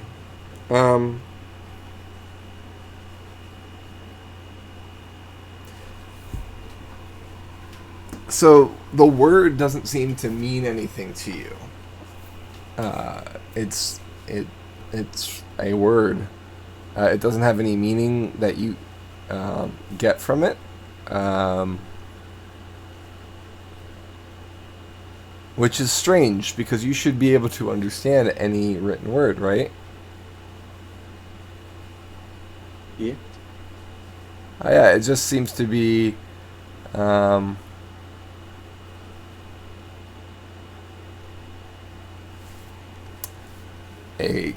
grouping of symbols. While you understand and you can read it, and you can even pronounce it, it doesn't seem to have meaning behind it.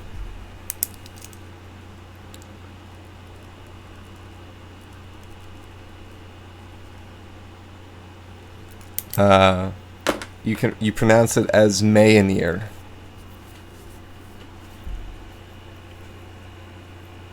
How do I spell that? Mayeniir.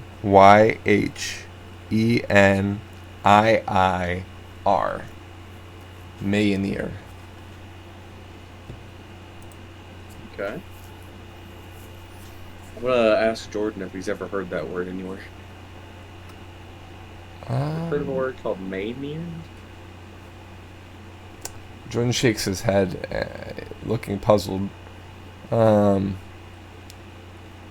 can't say that I have. And And just he- to confirm, Go ahead. Gormer is up, right? Like Gormier, he's up. yes. Gormier. Yeah, I want to ask him. Hey, have you ever heard of a word called Mayoneer?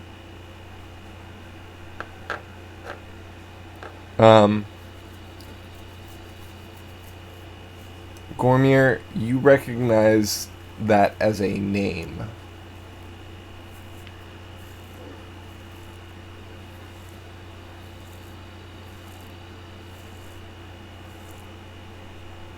You might be muted. Yeah. You're talking. Oh wait, I don't think he might not be able to fix his mic yet. Oh no, he talks.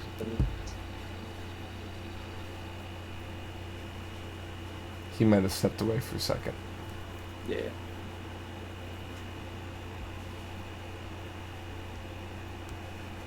Apologies. Could you repeat that? Oh, I asked if you knew of the word that was on my map, which is Mayoneer, and he said you recognize it as a name. Yes.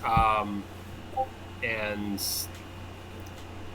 what? I mean, beyond that, do I have any details, DM? Mayoneer is the old name of the mountain range where the vampires live. Oh. And how do you come about these?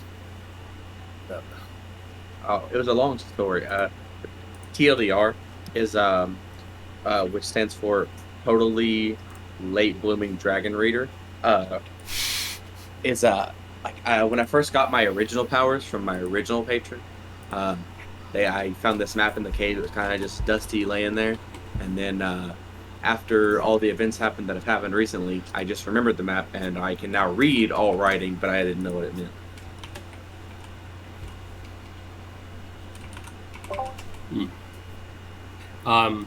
When Gormier looks at it, does he recognize the writing? So you recognize that as that mountain range in the line as, and if you look at the southern area of the map where the mountains are, Mayoneer is kind of, it's here, let me draw up a shape here. So the map literally depicts this area of the map.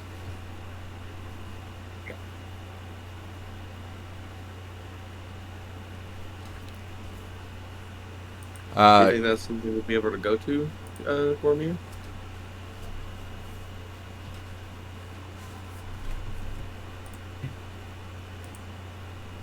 I mean, like, politically, would he think that this is somewhere that he should go? No, absolutely not. Yeah. That's vampire lands. Yeah. Few elves venture down that way by choice, and yeah, it's bad news bears down there.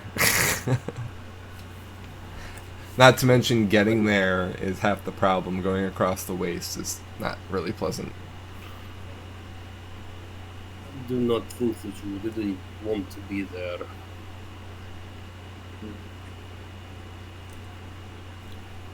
That kind of stuff. I was excited for this map. You do have an X marked on the map, and I will place that down for you.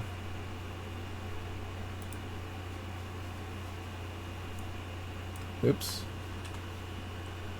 Freehand that.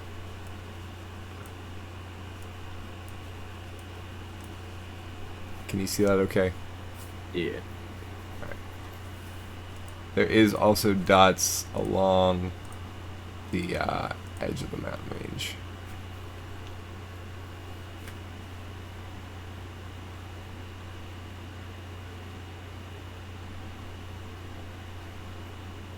I'll keep that in mind and zip up with the map back up. and then he'll he'll start trying to ask questions about the thing that Dobbs stole. I gotta tell Brindle to be quiet. I'm willing to be. But yeah, after we put the map up, he'll be like, so the thing you guys have all saw or heard, do we think it's aggressive or? Anything would be aggressive. Sure. If you are not prepared for it to be aggressive, then it will kill you. That is why they say assume the worst and hope for better. I do the opposite. I assume the best. That's how I made friends with Atlan, the water elemental. And, Zippo would know his name, but I have to remind myself. Adrenal, the genie.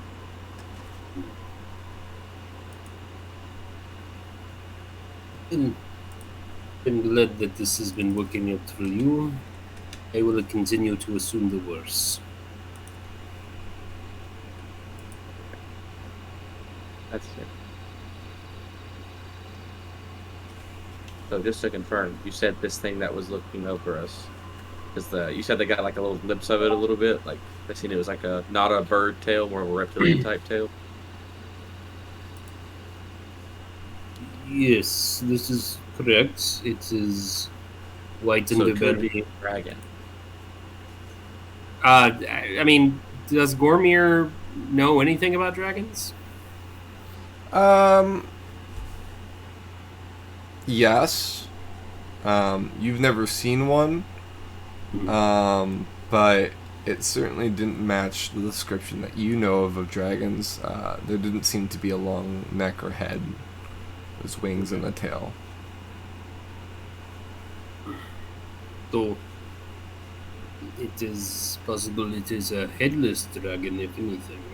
Ooh, that would be cool. My first dragon be a rare variant dragon.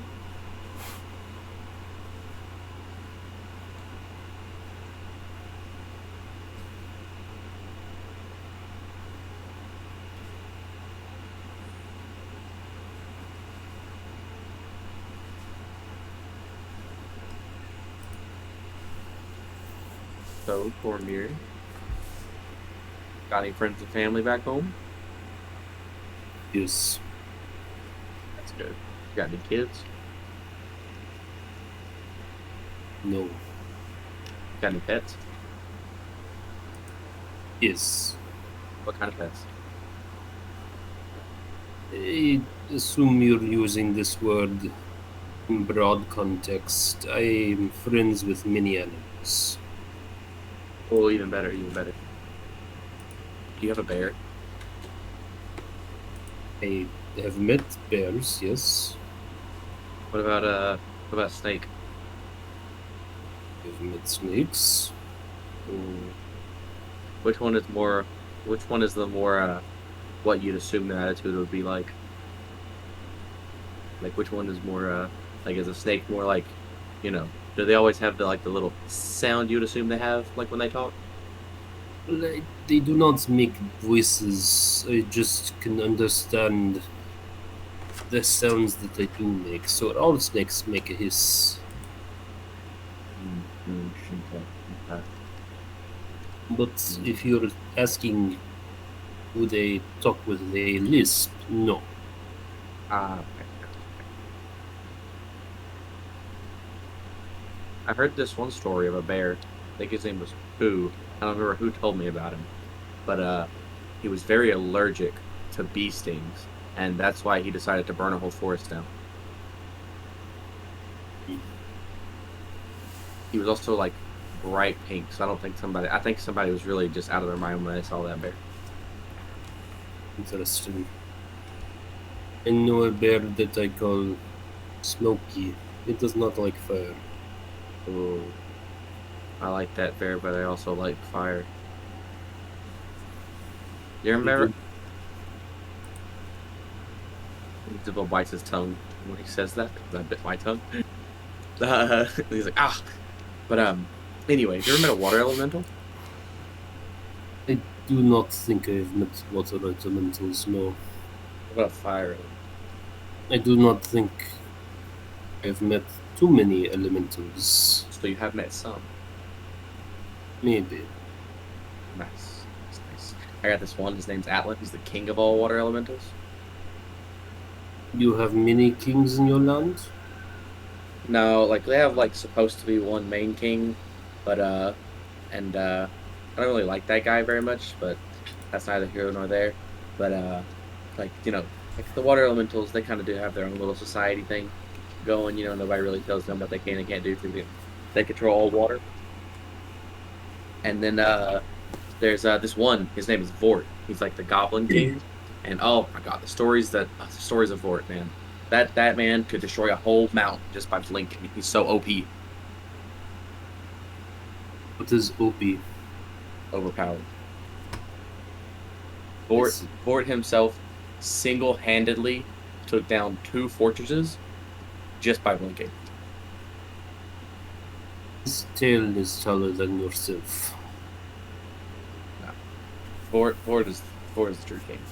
Vort is the true king. He was reluctant when we first gave him the kingdom of the goblins, but we made him take it, But he's happy with it now, I would think. Can he be a king if he was forced? He better be king still. It cost me 150 gold and a lot of intimidation to get him to be king. Jordan kind of just chuckles at this interaction. Jordan knows. He was there.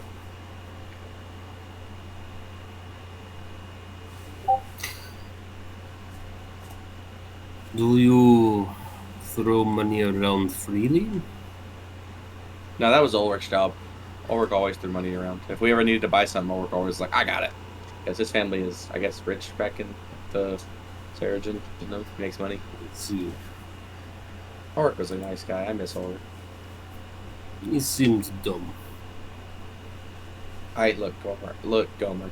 I know we just met. I know we did. And I really don't want to have to hurt you before we get to this kingdom. Okay, don't insult my friends.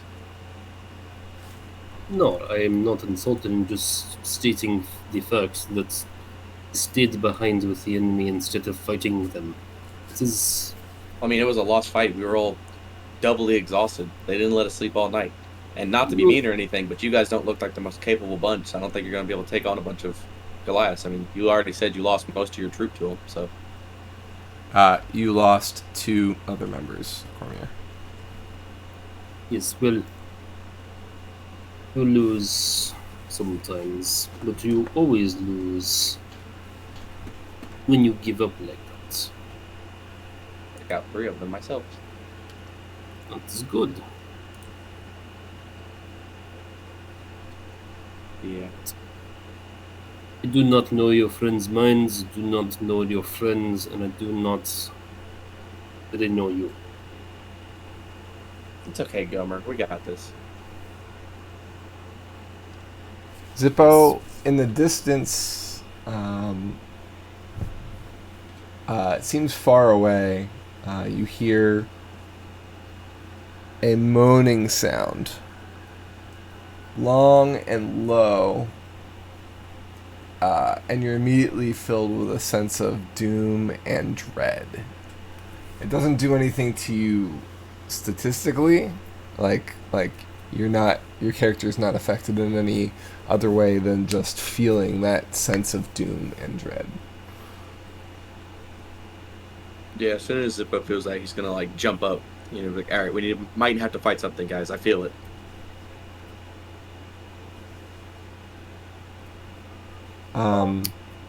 In the opposite direction, you hear an answering moan, making you feel equally dreadful. Hey, I have an idea. Not a great idea. So, hold on a second. I'm just checking something real fast.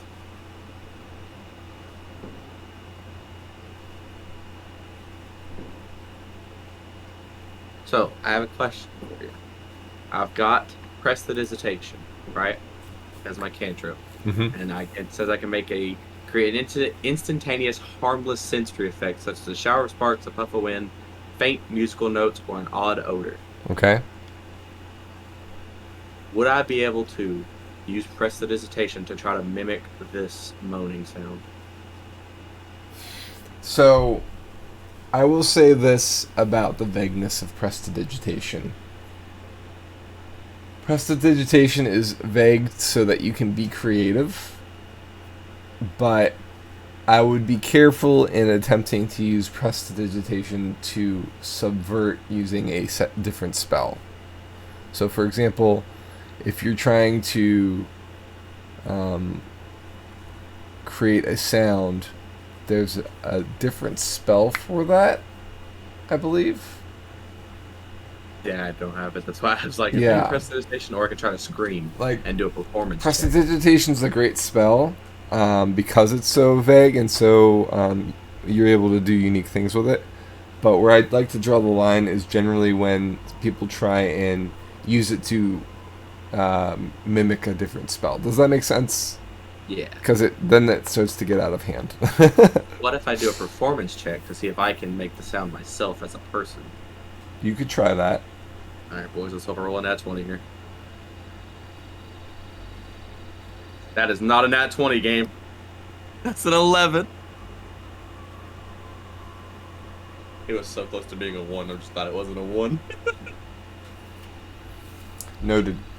Zippo lets out a low moaning sound. And if Jordan didn't know any better, he would think that Zippo was in pain. Okay. He even jokes, saying, "Is this the after effects of biting your tongue?" A little bit. So do we wake the rest of the party? Because I've heard 2 of these sounds now. One sounded like it was answering the other, so I don't know if we're being cornered or what, because I can't understand what they're saying.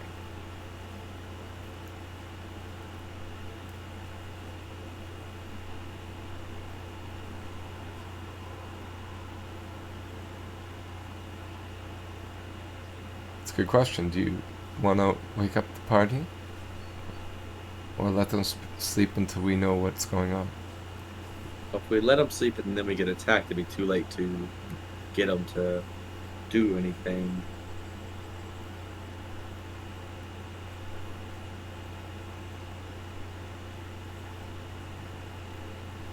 I definitely think... it might Gormir, be you better. also heard this? Yeah, I think Gormir is just keeping his eyes alert. It could be trouble, but see no danger right now, so I'm not going to wake the others.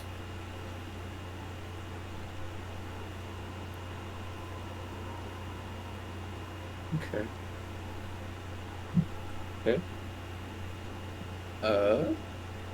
Who's going to just set down, but he's going to be very alert. Like, he is definitely scanning the area where he heard the moans from. Like, he is watching them as like best as his little cobalt eyes can. Okay.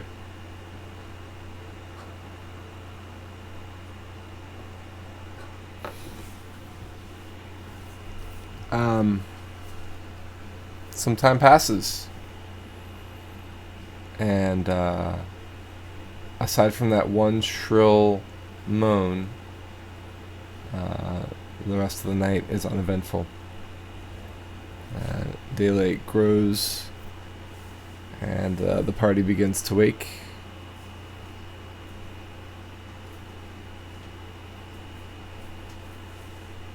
Hey guys, morning. The top of the morning to you. Sure is morning, all right. Yeah, I was gonna wake you up guys last night because I heard a thing, but it never attacked. So What kind of thing? like a 2 moaning sounds. One sounded like it was answering the other, and I think what happened was I scared it off whenever I moaned back at them. You're welcome. Thank you?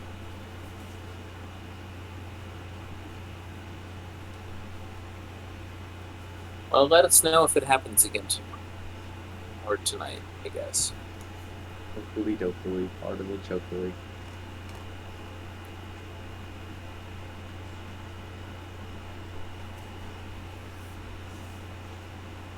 Oh, and you remember the map I had you guys try to translate? But we could never figure out. I figured out the word, and I know where it's at. We just won't be able to go there.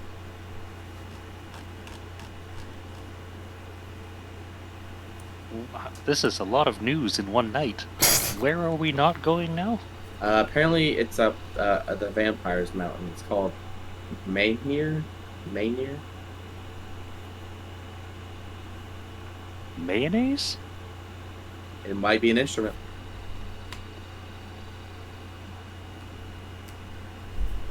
But yeah, I asked Gomer over here, and by the way, if you're wondering, Zippo is intentionally pronouncing your name wrong.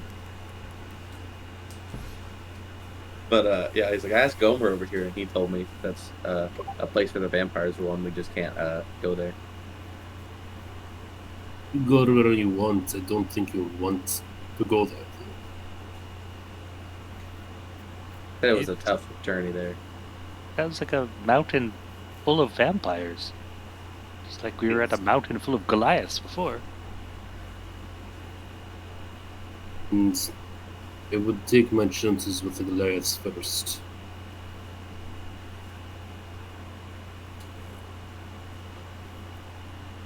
Yeah, at least bring element. Knowledge is half the battle.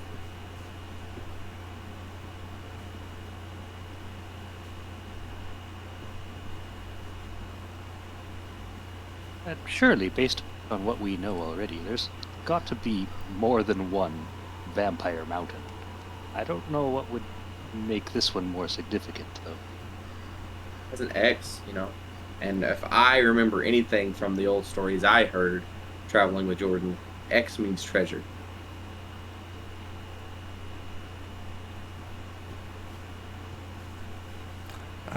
Jordan nods and says that is a fact. Yep. And who knows? Maybe there's another genie, water elemental, earth elemental, fire elemental, air elemental. Who knows, you know? Some sort of friend will be there. Air at this point has finished preparing to leave and looks at the group expectantly. Well, let's start traveling. Let's go. Anybody making perception checks while we travel, or we not doing any? I know yesterday we didn't because we were sneaking and things like that. But anybody doing I would anything like today? to, because I did hear both moans, so I would like to, you know, like if we are being followed, I would like to see if I can see it before it sees me. That's fair. I'm going to rely on my passive perception. Mm-hmm. And am I rolling these with disadvantage, or is it dark enough in here that I'm not rolling with disadvantage in the forest? It's dark enough. Okay. And I just want to point out, I went to click on it, you know, just to see in case I had to click disadvantage. There's something called super disadvantage and something called super advantage. Oh yeah? I've never heard of either of those before. Me either, till today. That's not a real thing. Oh, okay.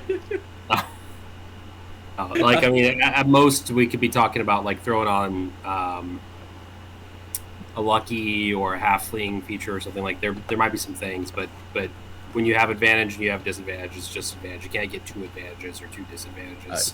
Just a test. I'm gonna roll it real fast.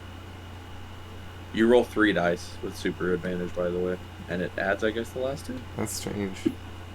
Very strange to be sure. But yeah, That my is- first roll was a. And that's from Roll20? That's from D&D Beyond. Like I clicked on it, and it was you can do this. By the way, I'm like, I will look into that. That's maybe I'm wrong. Elven Accuracy gives you super advantage via a mechanic that lets you select the best of 3 dice rolls when you have an advantage on an attack. Okay. Super advantage is in quotation marks though, so I don't know if. Yeah, I think the term isn't the thing, but The truth is that super advantage part of the feat doesn't do that much because already having advantage is normally good enough. yeah. All right.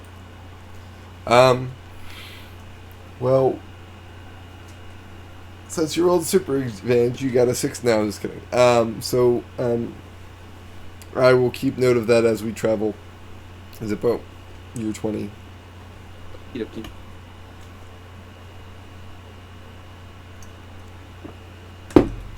All right, on foot, the group continues moving south. This time, moving more south east.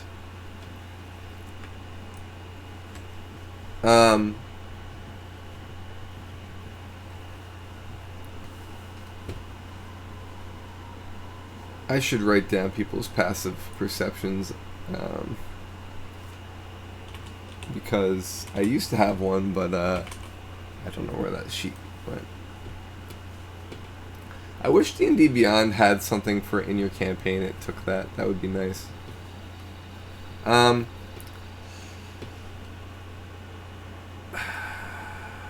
Just checking something real quick.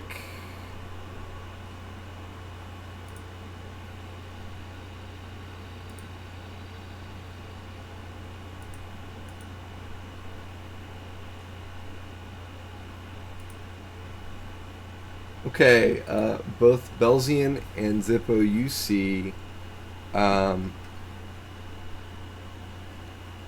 500 feet east as you're traveling. What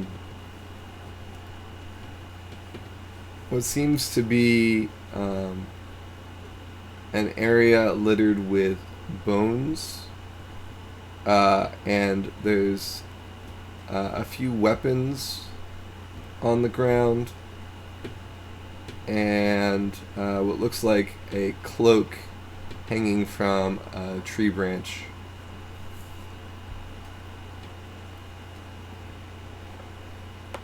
Point that out to the group.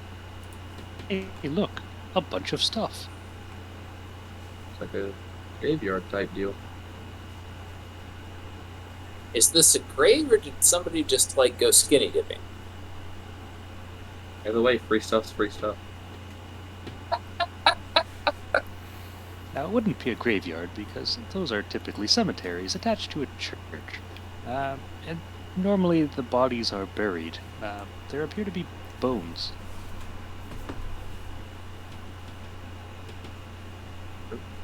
So if they did go skinny dipping, it looks like they left their bodies behind as well. It was a new form that we just didn't expect. Look, It's called skin dipping. Maybe they just went in with their skin only. some people take skinny dipping seriously, Belzian. Are there any animals around at all? I mean, there's the occasional bird and bug, but nothing that's lingering. You can hear birds calling, you can hear bugs buzzing.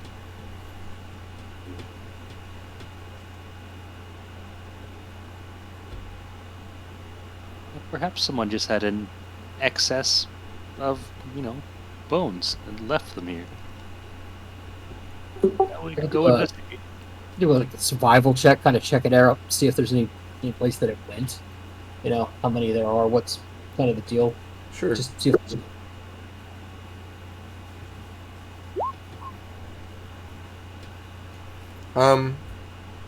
The bones seem to be large, although there are some smaller animalistic bones. They seem to all be worn and stripped clean of flesh, so either something ate whatever was on the bones thoroughly, or they've been here a while. There is an axe and a sword laying on the ground. The sword seems to be red with rust, but the axe seems fairly intact. There might be a little bit of green tarnish on the metal, but that's about it. The dark. cloak appears to be made out of dark leather.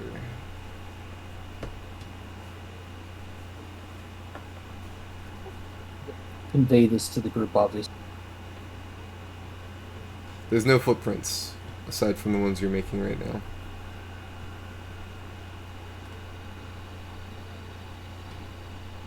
This thing definitely flies in and out.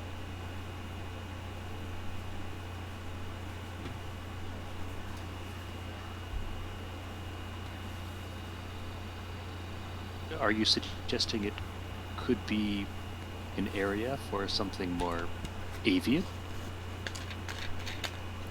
I think the best thing to do is just clear out, keep going south, get out of this thing's range.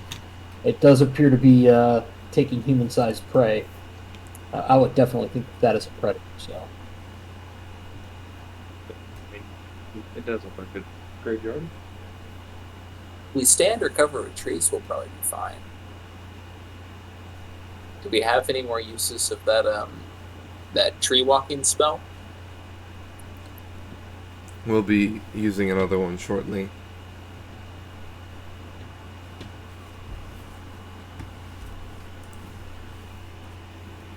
Better sooner than later, I think.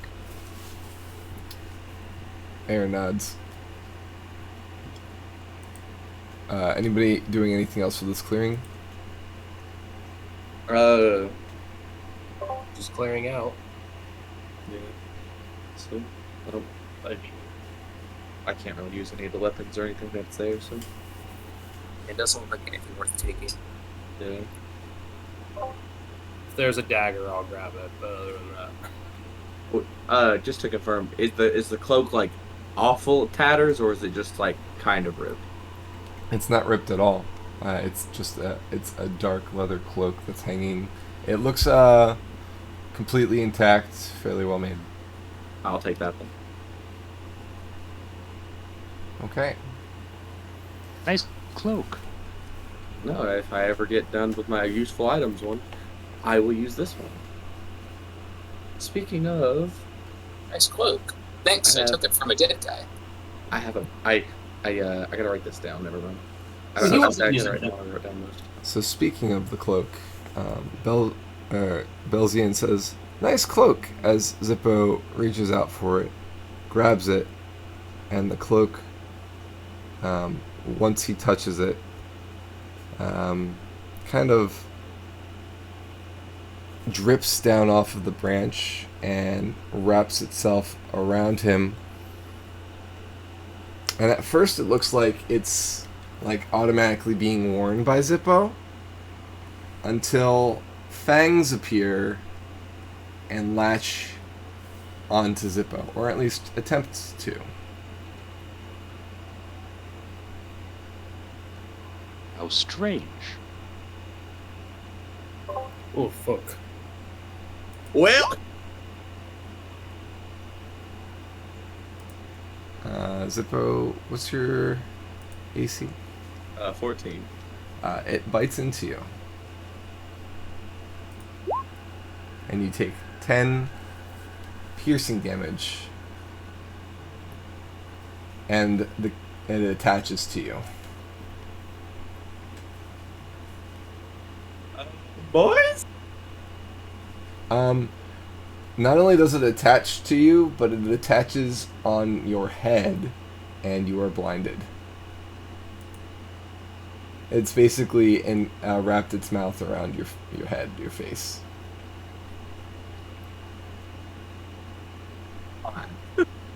Hippo, that's not how you're supposed to wear those. Yeah, Uh, nature be scary. would you guys like to see what this thing looks like? I just hear I hear in my head quietly. It just Nom, nom, nom, nom. A What's the cloaker. best way to? Yeah, it's a cloaker. Yeah.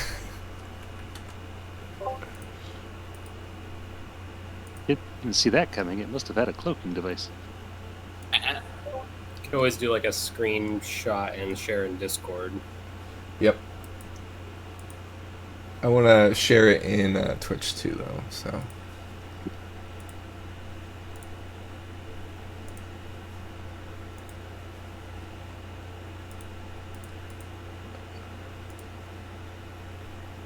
All right. This is what we got, and I'll also post it in Discord. Although, so forgive me for a second because it's gonna, I can't. I'm capturing from Discord, so that's why I tend to not switch over. But yeah, it does kind of look like a manta ray. Yeah. That is amazing. Don't lose your head. I'm so gonna try to tame this thing. All right, roll initiative.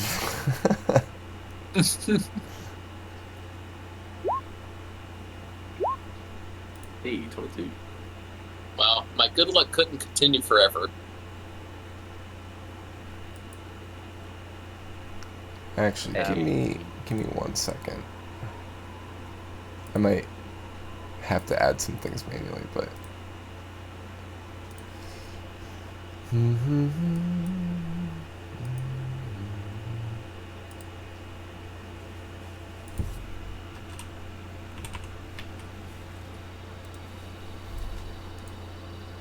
Okay.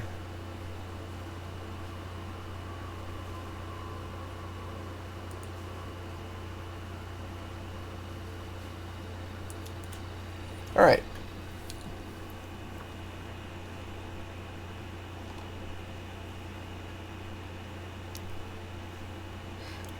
So unfortunately, I have Ulrich auto entered in my encounter thing, but it ends up working out because of other members of the group. So just don't mind Ulrich in the initiative. So Roger, what did you get? 12. Okay, Yarvik, 50. Belzian, 15? okay, Jordan. Jordan hasn't rolled yet. Don't know why I talk to myself that way. 13. Zippo 22. and Gormir. 11. Okay.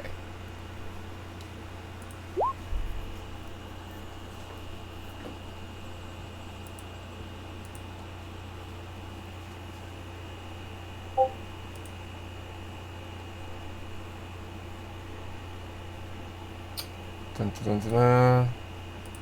All right. Well, the good news is the cloaker did not roll well.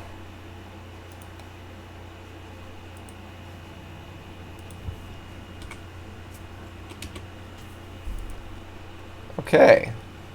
So that means it is. So this is a standard kind of thing. I don't really think we need a unless the cloaker starts to move. We really need to make a map too complicated.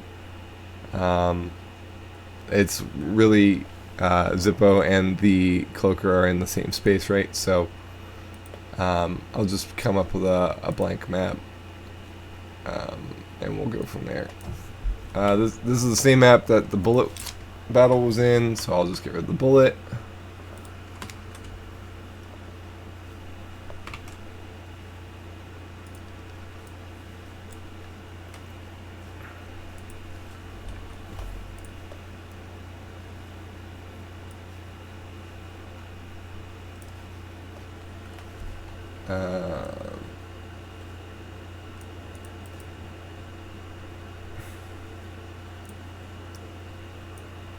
Okay, Belzian.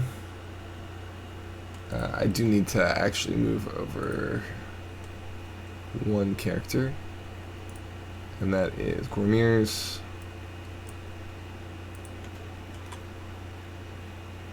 Okay.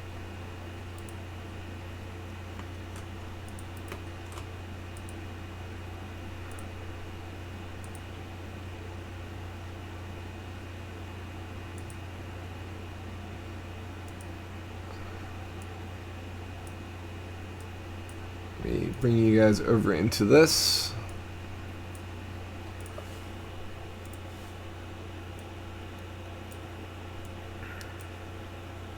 So I would say Yarvik and Belzian are up close. Ulrich is not here. Just gonna put him to the side.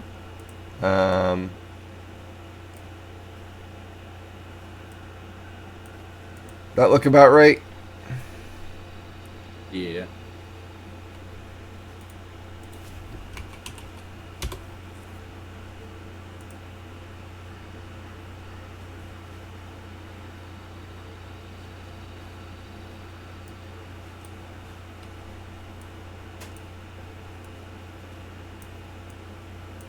Okay. Zippo, you are first. Okay. Well, I'm blinded, and not by the light this time. So, is there any way I can try to get it off my head? Can Yeah, I try to pry it off? For sure. Okay. Okay, I would like to try that. Is it a strength or a dex roll I gotta do? Give me a sec.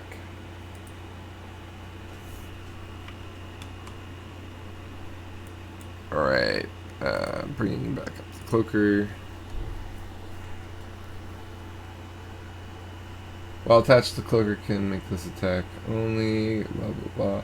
Cloaker can detach itself. A creature, including the target, can take its action to detach the cloaker by succeeding in a DC 16 strength check. Okey-dokey, let's hope. I did not succeed. Okay, try as you might, you try and pull the cloaker off of your face, and you are unable to breathe.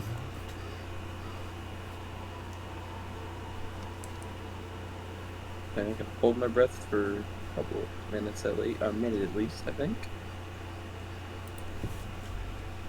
That's good.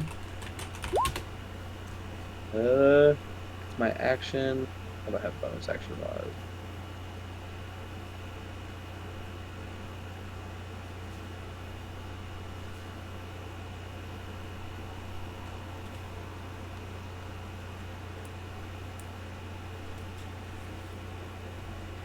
Okay. I'm going to. Well, I can't see it. Let me check this spell to make sure. Oh no, never mind. It's a humanoid anyway. I'm not gonna be able to do anything. I'm just sat here trying to get it off my head. That is my turn. Okay.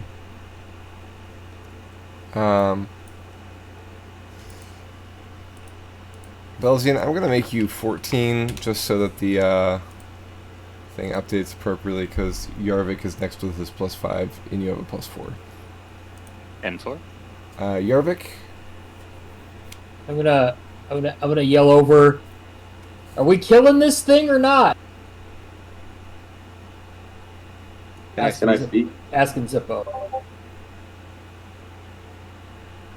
If we can tame it, that would be dope. But if it's trying to kill me, I think I should come first. I'll grab the old short sword, go on over and take a swing. okay.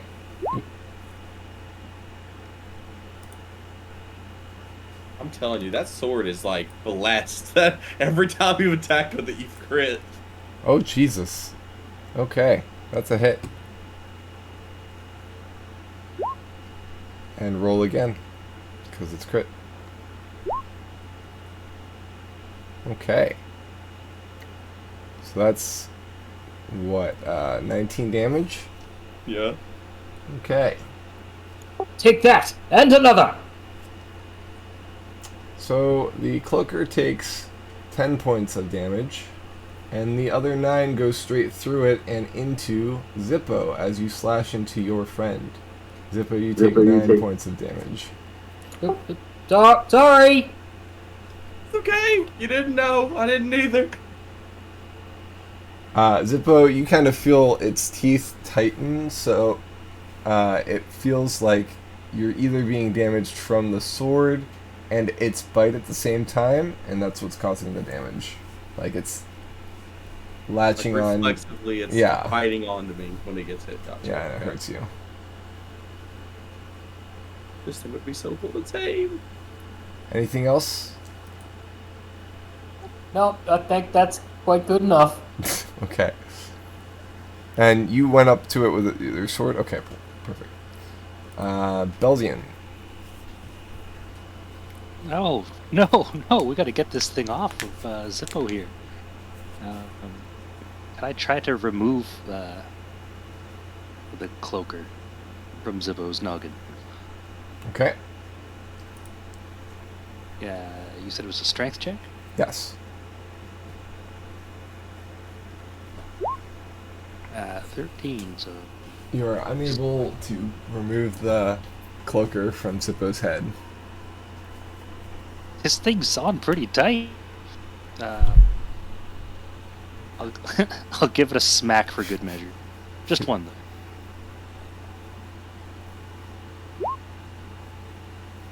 Okay, that's a hit.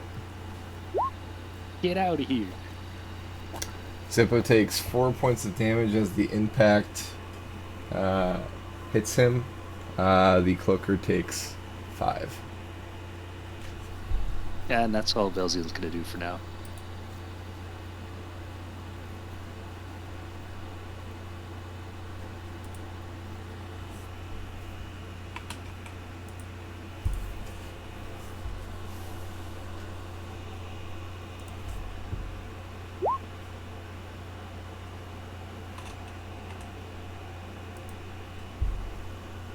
Okay.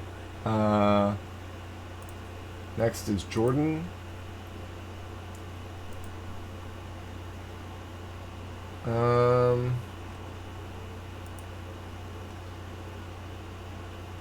Jordan's going to use Bardic Inspiration to inspire Zippo. Yay. Hoping that if nobody else can get it off, that you might be able to remove it yourself. You gain a 1d8 to an ability check, attack roll, or saving throw.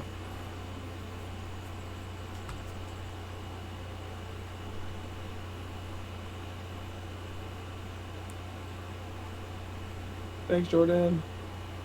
And then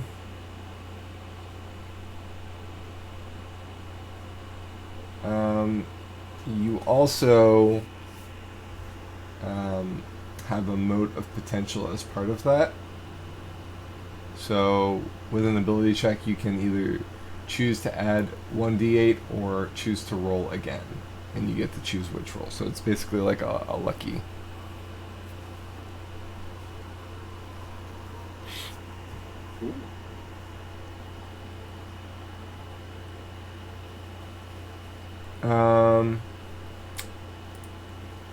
Meanwhile,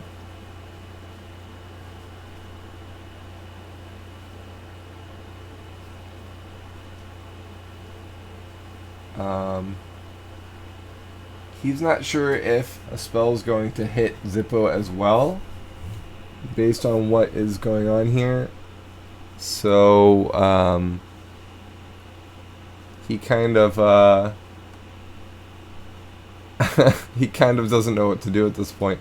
He doesn't want to hurt his friend, so he kind of readies an action for if anything, if the creature attacks him, he'll attack it. If it comes within range of him, he'll attack it.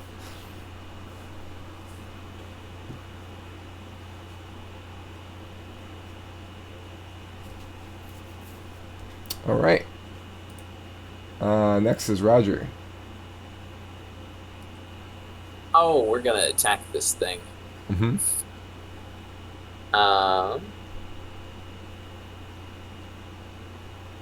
We got lots of people in melee range. I'll go put myself in melee range, and I'll pull out my 2 daggers, and we'll go all 2-weapon fighting on it. Okay. So the first one gets my full normal attack bonus. That's a hit.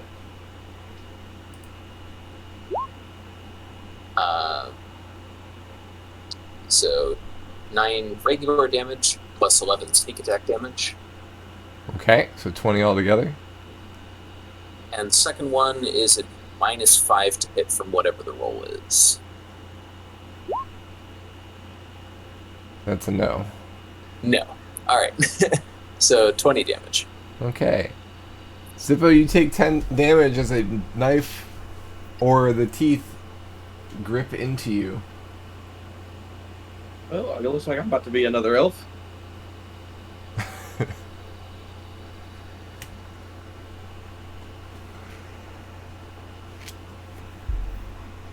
And that's my turn. Okay. Jordan, why don't you heal Zippo? You can do that without healing the cloaker, right? That's a good point. Zippo, how low are you? On a scale of 1 to 51, Yes. 18. Oof. Big oof.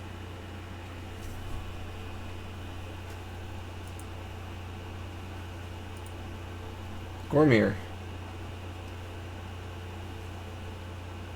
Yep, Gormir is going to, as a bonus action, magically summon a bear spirit, and I will link this for you. Okay. So he summons a bear spirit that's just going to be like right smack in the midst, like in between me and Zippo. And the spirit's going to persist for minutes. I don't have to do anything with it, but since it's a bear spirit, every creature of my choice, meaning all my allies, gets 9 temporary HP. That includes myself, I believe. And in addition, you and your allies have advantage on strength checks and strength saving throws in the aura. So after doing that as a bonus action, I will use an action to approach and rip the cloaker off. Okay. So just a straight up and down strength, or Strength check, DC 16. okay.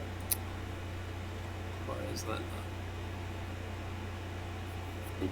Just not gonna do it. Hey. Hey, that's why we have advantage. 22. Yep. All right. You rip the cloaker off. You basically pry the jaws of the cloaker off of Zippo's face. He gasps for air, and the cloaker is no longer latched, but still occupying the same space as Zippo. Kind of hovering there now, above him. So, and everyone has 9 temp HP. Yes.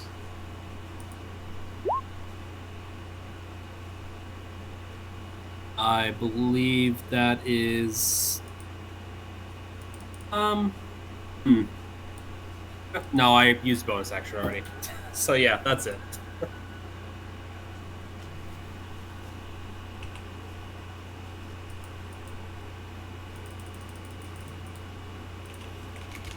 Okay.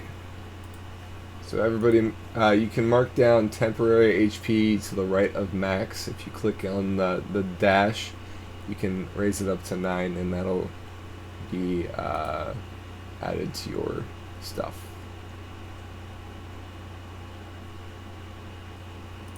All right, the elves go. Ooh.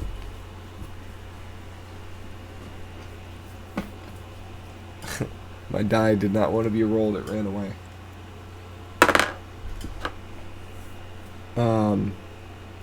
Eliath misses.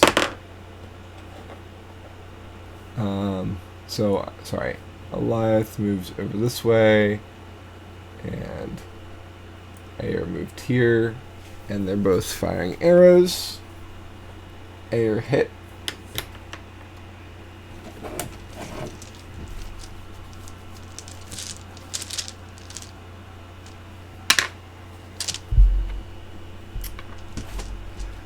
Dealing 5 points of damage. Alright. The cloaker is the cloaker's turn. The cloaker calls out in a kind of a hoarse kind of sound, and splits into three. It splits and three cloakers appear and kind of spiral in a kind of a pattern. And I said three, right? So that means that one of them and then three others.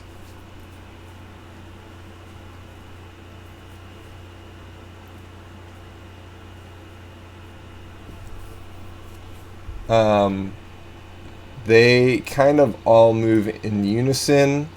Everybody's played Ocarina of Time, right? Or is familiar with Ocarina of Time? Yep. Okay, so in Ocarina of Time, there's in the Forest Temple, there's pose that kind of there's one pose that spins in a circle around Link, and they all mimic their own actions. And their tell is one spins before the rest spin. Ignore that weakness. All four of these cloakers seem to be acting in unison. Do they provoke opportunity attacks with those moves? Let's see here.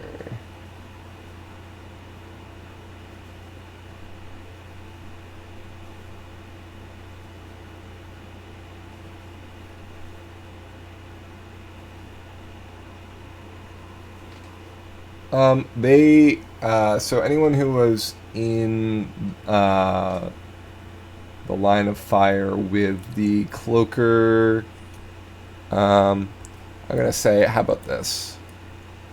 They're gonna probably stay close, right? Okay. So they'll probably all be within. Yeah, that should do it. Let me just put them in the back so that we're not covering anybody up. So everybody who was able to attack the cloaker, it's still in range of all four cloakers. Do they all share the same battle damage? One should have stab wounds. They all look the same. So they all have those stab wounds.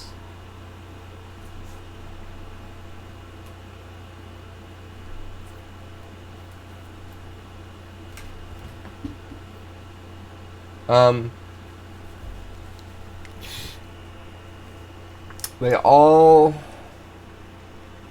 screech in unison, and every creature within 60 feet hears this. It sounds like the moan from last night, Zippo and Gromir. Everybody make a DC Wisdom saving throw.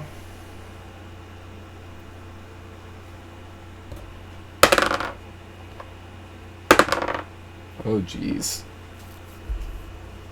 Here come the low rolls. Yeah, right? At least Belsian made a save. Alright, everybody else went. Jordan did not. Nothing to be worried about, fellows. Right? Well, why do you look so... Whatever effect is going to happen to you?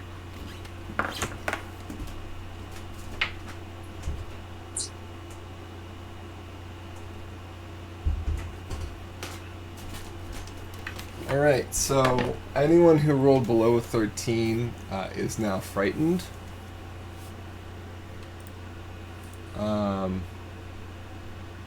Until the end of the cloaker's next turn. So both Jordan and Belzian are fine. Both of the Ayer and Eliath both failed as well, so you're not alone.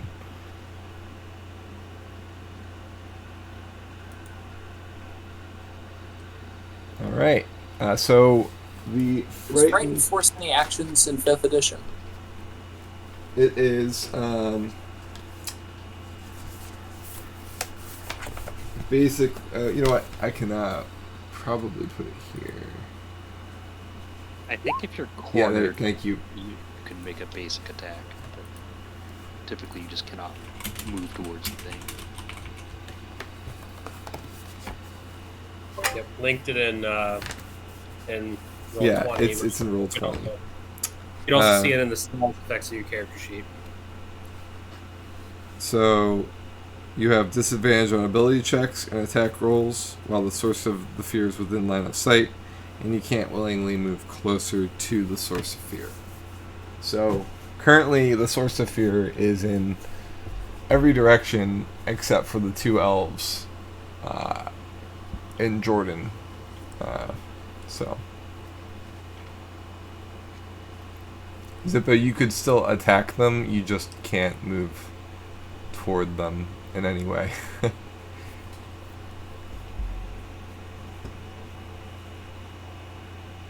Yeah. Anyway, so that, speaking of Zippo, it is your turn.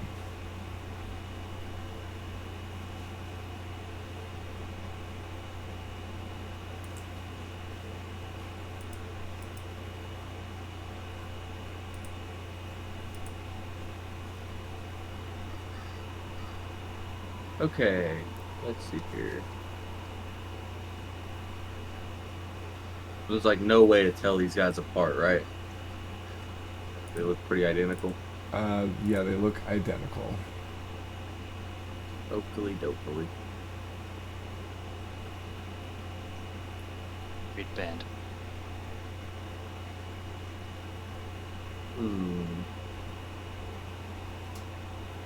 Okay.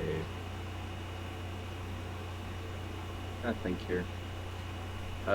Pointing towards the front one right here, or actually, I can do this after. I forgot about that. This actually works to my benefit. Okay, so I'm gonna use my bonus action. I'm gonna use the spell slot to use my Storm Sorcerer ability to essentially like summon the winds and move myself this way 10 feet without provoking opportunity of attacks. So that's moving toward the cloaker, right? No, it's away from it, isn't it? Like, 'cause I'm moving, I have to move away from the cloaker. I don't have to move away, but like, Well, all 4 of these are the cloaker, right? yeah, I'm moving like this way, towards like where the elves are. Which is away Yeah, from it. there's a cloaker right here. And there's a cloaker here too. You're actually they're centered around you. They are all kind of you're surrounded by cloaker, which is quite unfortunate because you're frightened. Just cast a spell that doesn't require you to make an attack. Yeah, that was my plan. Like, I'm Belgian and I both have evasion. We'll be fine. Going to, oh, you're right. I forgot. Okay. Wait, Let me what? see. What? Cloaker. We're also both at full health. Okay. I got their permission before doing this. I want everybody to know that. Yeah, I'm not opposed. What's the point of having 2 party members with evasion if you can't tag 3 enemies in the same AoE? Oh, do it. No, this is single target. Or not single target. This is a line AoE. That's all I have. That's why I wanted to move this way. Ah, rip. Or no, actually. Wait a second. Can you get 3 of them in a line? No, I can't move. Not Because from I'm his. moving towards any of them. Oh. You can get 2 at most. You could maintain the same distance and move to. Well, actually, we don't know how far you move. 30 feet. But if you like move over here, you could get these 3 in a line. But And he- hit me and Belsian. uh, But I can't if move you could because I'm move. moving towards it because I'm frightened. Yeah, you move out to here. This is 10 feet. And then you move down here, which maintains your distance from this one, but moves you further away from the rest of them. If he could move toward a cloaker, then yeah, sure, but he can't. So. Huh? You can't willingly move closer to the source of its fear. The source of its fear is all four of these guys. So he's moving this way. Yeah, there's a cloaker right here. Yeah, but this maintains the distance, right? You move away, and then you don't move any further away. You just don't move any closer either. But you see Kinda what I'm skirting saying? around If he moves 10 feet, he's moving toward the cloaker. Because the cloaker's there. Yeah, he's physically surrounded, so he can't take a step forward. Interesting interpretation of the word closer, though. Oh, but I mean, If he's right here is the same distance from these two, but it's further away from. But he has to move past one. He's moving in the direction. Yeah, the problem is, like, I have to move closer to one of these two in order to get to there. Yeah. But you're already right next. You're already adjacent to them. You can't get any closer without moving into their space. It's the fear rule. The point here is that he can't move because a frightened creature can't willingly move closer to the source of its fear. But he's not moving closer. He's moving the same distance. He's going from being adjacent to being adjacent.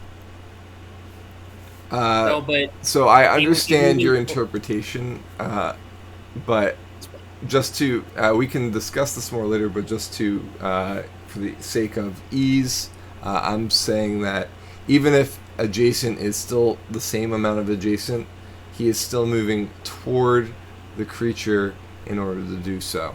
Or if not, he's moving toward a separate creature. The way the rule is stated for Frightened, the only way that this is ever the case is in the exact situation that his character is in right now. Any of the rest of you who are also frightened can easily leave because you can all move away from them, but he is perfectly positioned in the middle of all four, meaning that no matter how he moves, he's going to be moving toward them, unless he moves straight up, and even then that's not going to really do anything for him. Yeah, we can talk about the geometry of this after the session. Okay, so with that, I'm going to assume... Okay, so if I lightning bolt through this area right here, would I be able to get the one on the bottom and the one to the side there? No, because it's a large creature, and it only... Can you see my box right now that I'm drawing? It only... Yeah. It only is in that area, whereas that one's in this area, and so on. Okay. Yeah, since that's a white border, let me just do this. The picture, like the cloaker images, are not overlapping one-to-one with your boxes, just FYI. Yeah, that's what confused me, because the two cloakers were like, the pictures were overlapping, so that's why I thought they were close enough to get hit with both. On my map, it's not doing that. Gotcha. I'll if they're doing that, I should be able to hit both, because it's going through both boxes, right? It needs to go more. It's angle it probably more. It's like through 50% of the box. Yeah. Oh, okay, gotcha. Okay, then I'm going to lightning bolt a single target then, and I'm going to do it towards the one that's not my friends. Okay. Better safe than sorry, you know. I'm gonna lightning bolt this dude to the front of me. And we hit you first. Fair. I rolled a lot of ones on this damage, and I'm very sad about it. Alright, so saving throws DC 15. Yep, dex save. I fail, and Takes it 20 deals lightning damage. 20 damage. And because I used a spell that is lightning damage, the one to the left of me will take 3 lightning damage.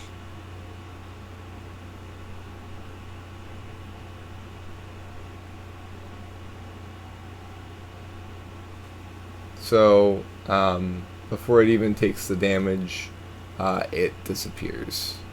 Oh, okay. So you said to the left of it, would it still spread to that? Oh, no. This is the effect of my sorcery. Okay. It's called Heart of the Storm. When I use a lightning or thunder damage spell, I can choose a creature within 10 feet of me to take perfect. 3 lightning damage. 3 lightning. And that's no save, just damage? Yeah, just straight damage.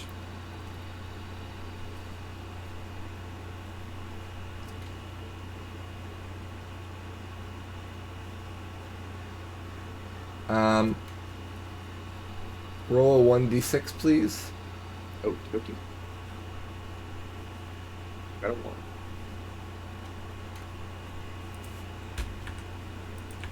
Alright. And then I am going to, just because I haven't got to use it really since I've got more skills, I'm going to quicken spell so that I can change a spells that has an action bonus. Well, I cast a spell already. So with quicken spell as a sorcerer, if I go to quicken a spell, would I have to cast a cantrip then, or could I cast another leveled spell? That is something I don't know. I'm gonna say probably can't do that because I can't cast 2 leveled spells. Yes. So let's see here.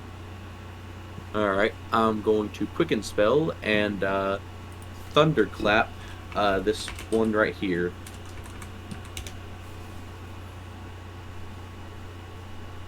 You can cast 1 quicken spell per round. The spell whose casting time is more than a full round action cannot be quickened. Yeah. Right. And so a loud burst of thunderous sound happens with me doing this. And so it's in a 5-foot area, which would be right here. It would take the damage. Sadly, Roger, you also have to make a con save. Constitution save. Yeah. I don't get a. Sorry, it's all I had. Oh, you Nat 20. critted it. Yeah, you're fine. Never mind. Roll a 1d4, well. please. 1. Okay. But yeah, FYI, evasion only works on dexterity saves. Gotcha. See, I've never had evasion, so I didn't know that. Yeah. I can't dodge something being super loud. So you deal 5 damage. Yep. If it fails the save. Alright, you have eliminated the duplicates. Okay, I'm checking something real fast. Do I take any damage here, or am I good? No, you're good. If you pass the save, you're done. Okay. Hey. I will also say that so you've used the spell and you've used the quicken spell. Have you used the move action? No. Well, if you would like to, you can move now that 3 of the duplicates are gone. Yeah, but it gets an opportunity of attack, I'm assuming. And, That's fair. I mean, I have tip HP, but I'd rather set near the people that could probably take the attack faster than me. Okay, sounds good. Hold on, I want to double check one more thing before I end my turn. Okay, never mind, that says an action. Alright, yeah, I'm good. Yarvik. Yarvik is still afeared, so he's going to move north to get a little bit of space and pull out his bow and take a couple shots.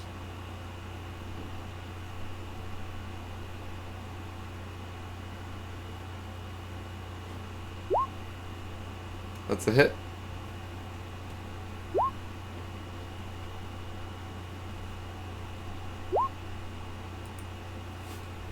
That's also a hit.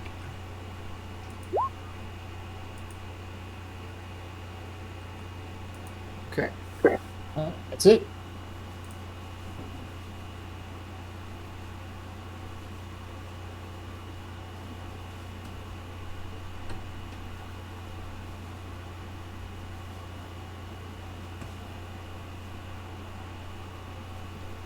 Belzian. Elzian's not afraid, I don't think.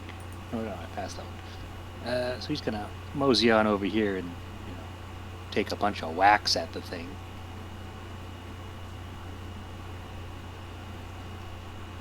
Go dice, go! Hit. Hit. Oh, come on. Miss. Oh. Miss. Okay, yeah. So that's my bonus action as well. Oh, actually, the fourth one does hit. 14 meets or beats. Miss. Miss. Oh, wait, those are damage. Sorry. Yeah, I get like 17 attacks per round. Yeah, so 4 strikes, 3 of them hit, I Yes. believe. That's some decent damage. Waya! Is that 17? Correct. I'll pass the torch to Jordan. Jordan moves forward to heal Zippo.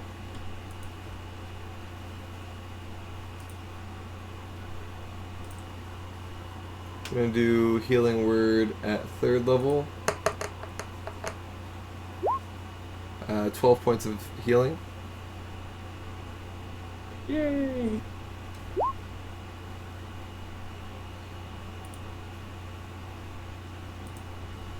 Roger. All right. Time to attack. With disadvantage.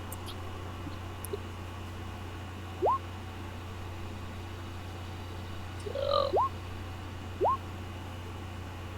does a 10 hit? Oh. Alright. So, Yarvik should have attacked at disadvantage. I didn't catch it. He hit.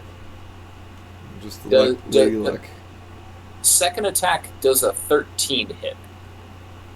13 does not hit. Alrighty. Well, in that case,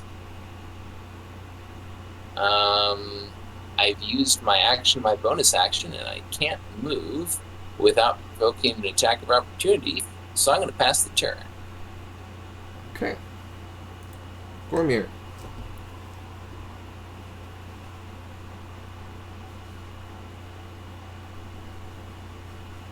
Gormir is muted.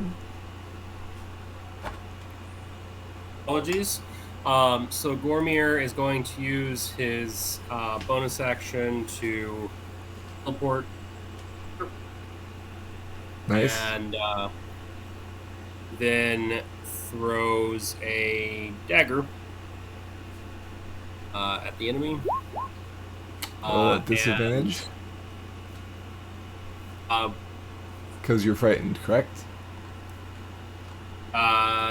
Yeah, sorry, I am frightened. Ability checks and attack rolls while the source of its fear is within line of sight. Yeah. No, you're right. I'm just, I had something I was going to mitigate that with, but I forgot it doesn't actually work that way. Okay, you still hit. Cool. And, doing a few things with this, so wanted to use superiority dice. Let's see. I'm going to do Distracting Strike.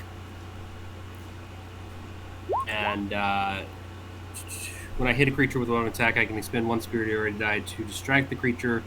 My allies an opening. I add the superiority dice to the attack's damage. Next attack roll against the target by an attacker other than me has advantage if the attack is made before the start of my next turn. Okay. So if they had disadvantage, then it'll just even out. Got it. And For just the next person. so that's... Let me just check my damage there. 5, that is a 2. I'm going to also use, just as the last little thing that I do here, I have the Piercer feat. Mm-hmm. I can re-roll the piercing damage on an attack, but I have to use the new roll. And we are going to do... Fuck. Even worse. Do 1 point worse. That's fine, but I still got the superiority die to add a d8 to that. Okay. For a grand total of 12 non-magical piercing damage at this thing. Ayer also shoots at the cloaker gaining your advantage, but rolled a 3 and a 4 and missed.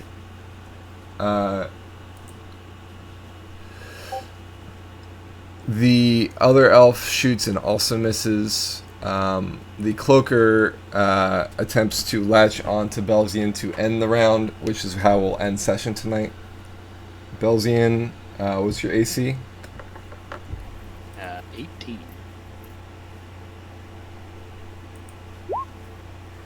I got a 25. So I hit. I deal 8 damage to you.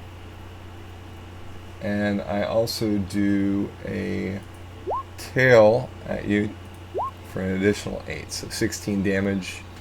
You are blinded and unable to breathe as I latch on to your head. And that's where we're going to end session for tonight.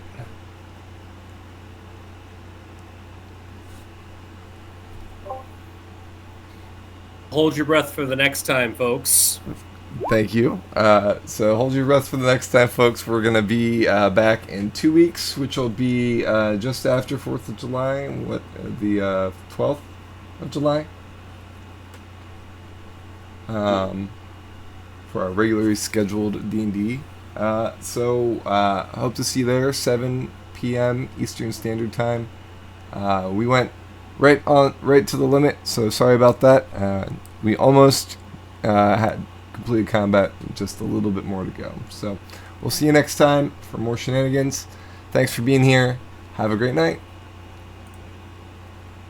Good night. Good night. All right. Good night.